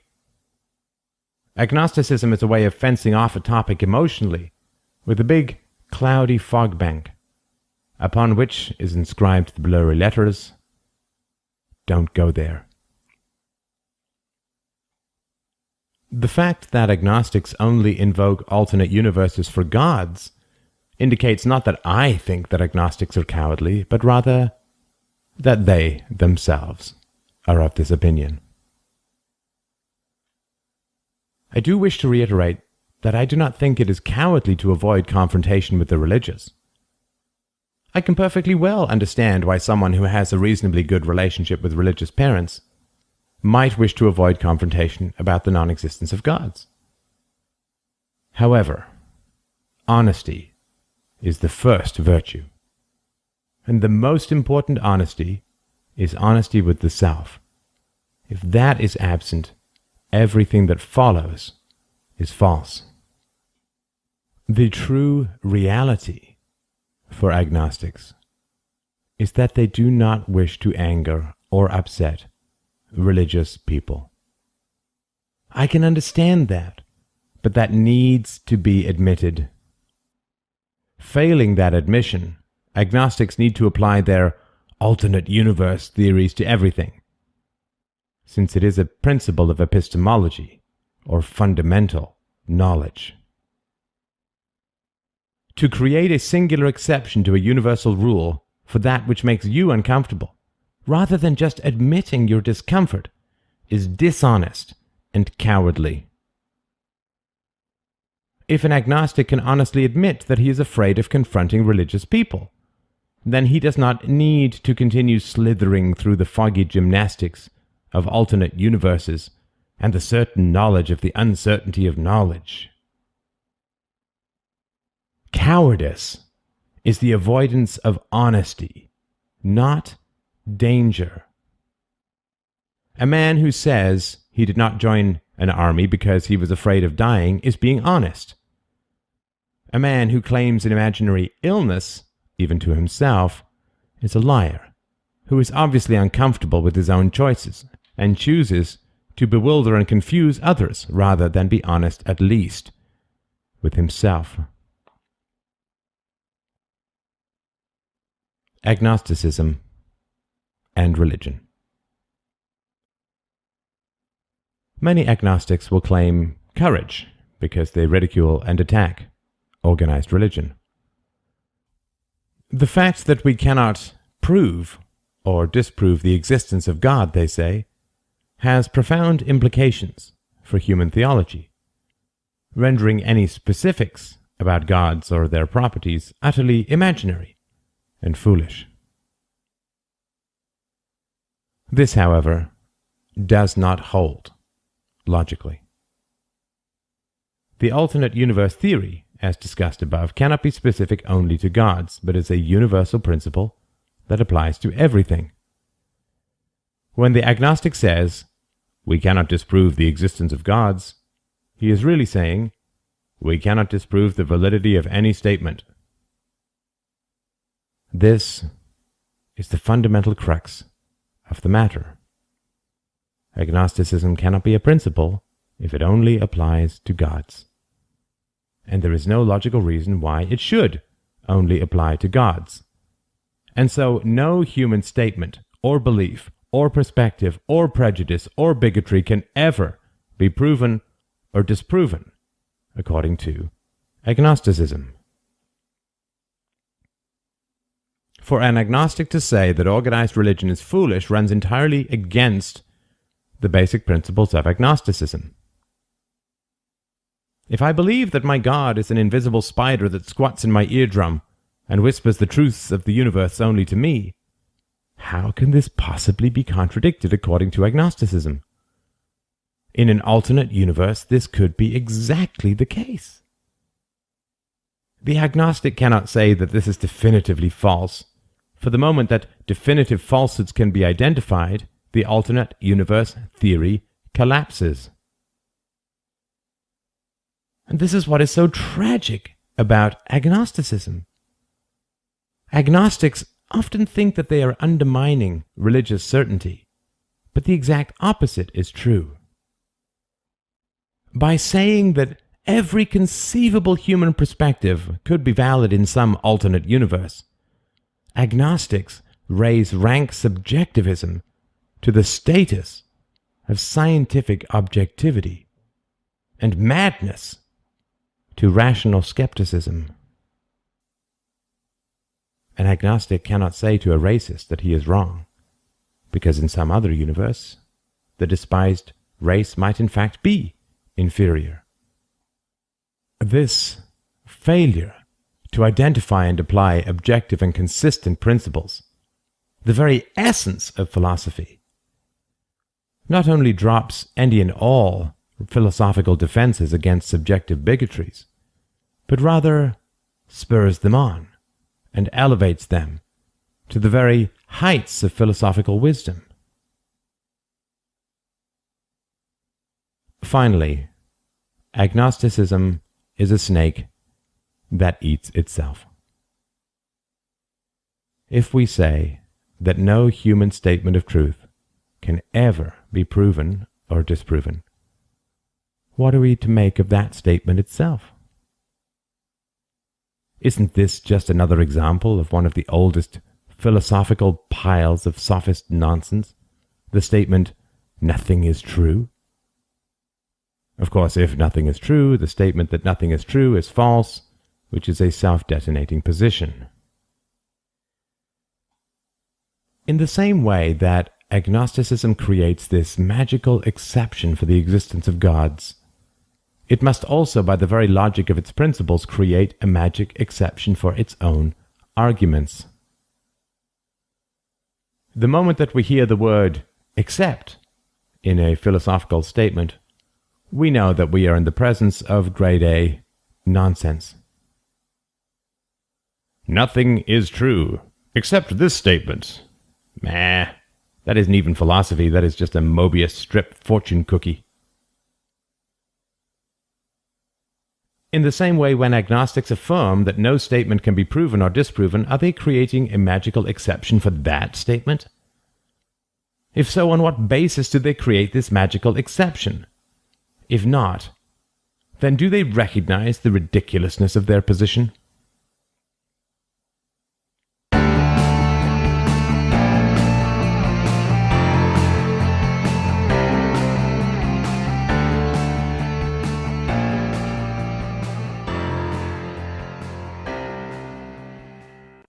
The Misuses of History. When you are inventing a new idea, using the word that describes its exact opposite is a very bad idea. If I want to sell a dessert, I do not describe it as an appetizer, a mountain, or a virus. If I want to sell a map, I do not describe it as a mystery novel or switch north with south, east with west. A man who wants to sell you something new while describing it as something very old is very likely a con man looking to pass off a new table as an antique, or a cheap replica as the original. Agnosticism is a relatively modern phenomenon. Avoiding the question of God's existence is nothing new, of course, but agnosticism attempts to hook into a lot of science, particularly quantum physics, string theory, and other multi-dimensional theoretical models. This is little more than a transparent and obvious con. Historically, the word God has never meant things that may exist in other dimensions of the multiverse as described by modern physics. God has never referred to some unknowable X factor, Schrodinger's cat, the unified field theory, the cosmic craps player so derided by Einstein, or any of the other trappings of modern science.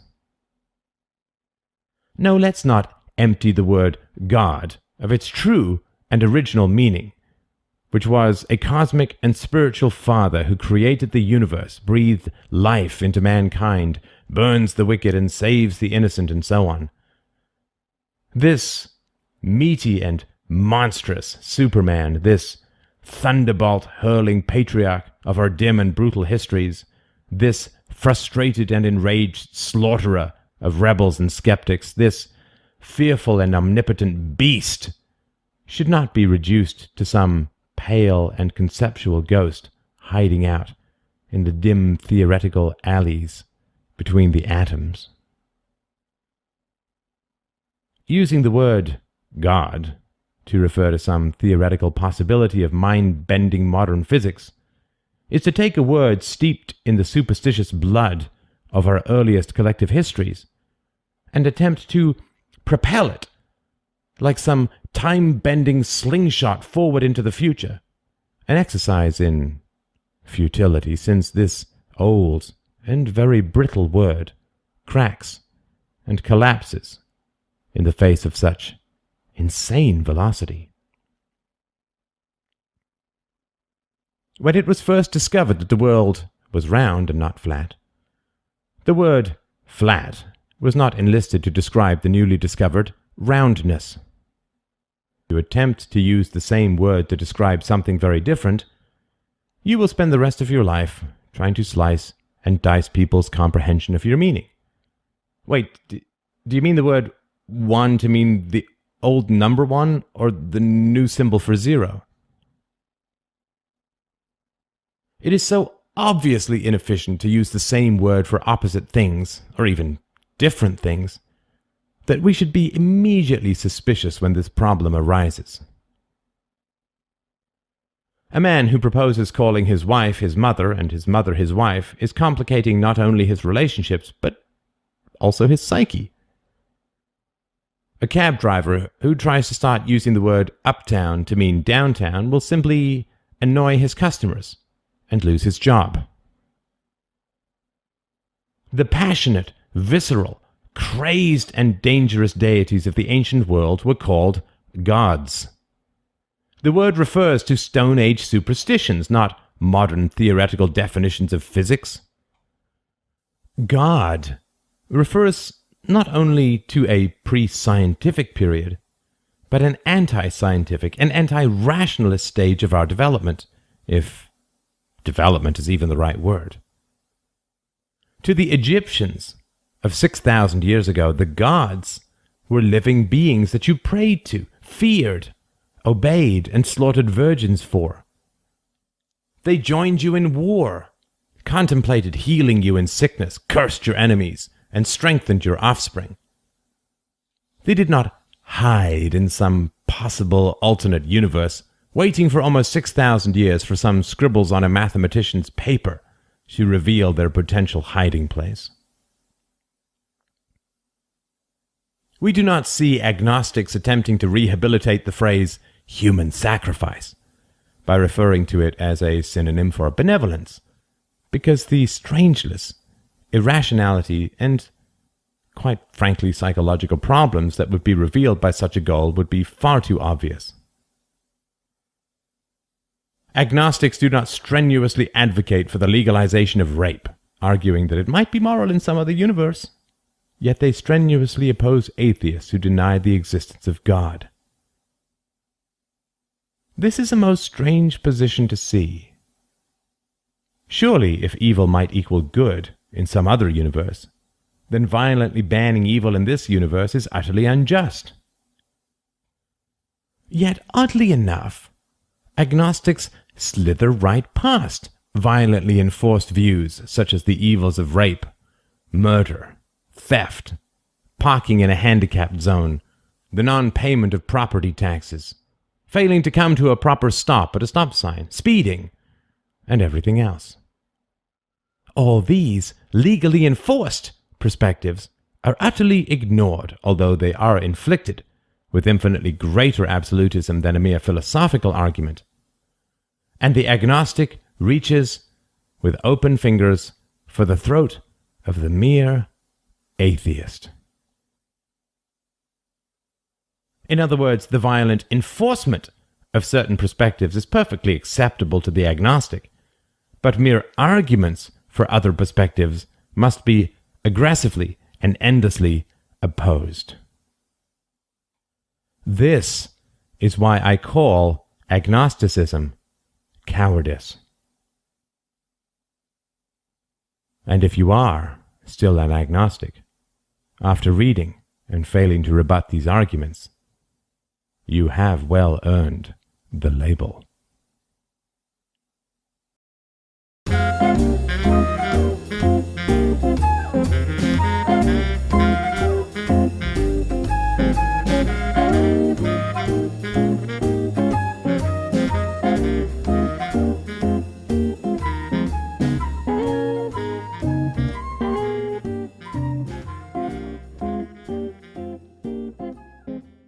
Conclusion.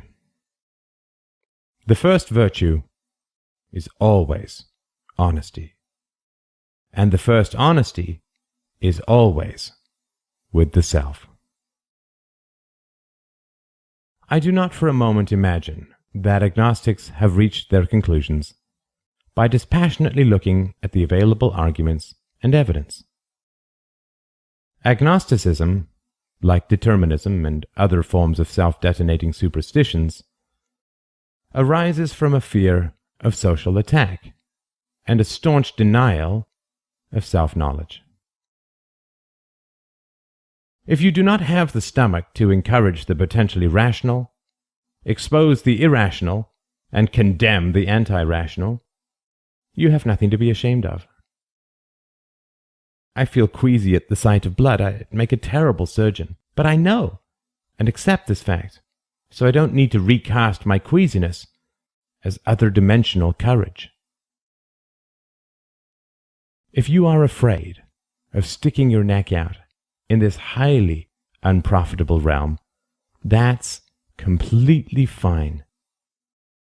If you're scared of how others may react to the truth, that's natural, normal, and healthy. Just accept that. We don't all have to be good at everything. Leave this heavy lifting to others. I don't drill my own cavities, and you can leave the perilous advancement of reason to the philosophers. All that we ask is that you get out of the way.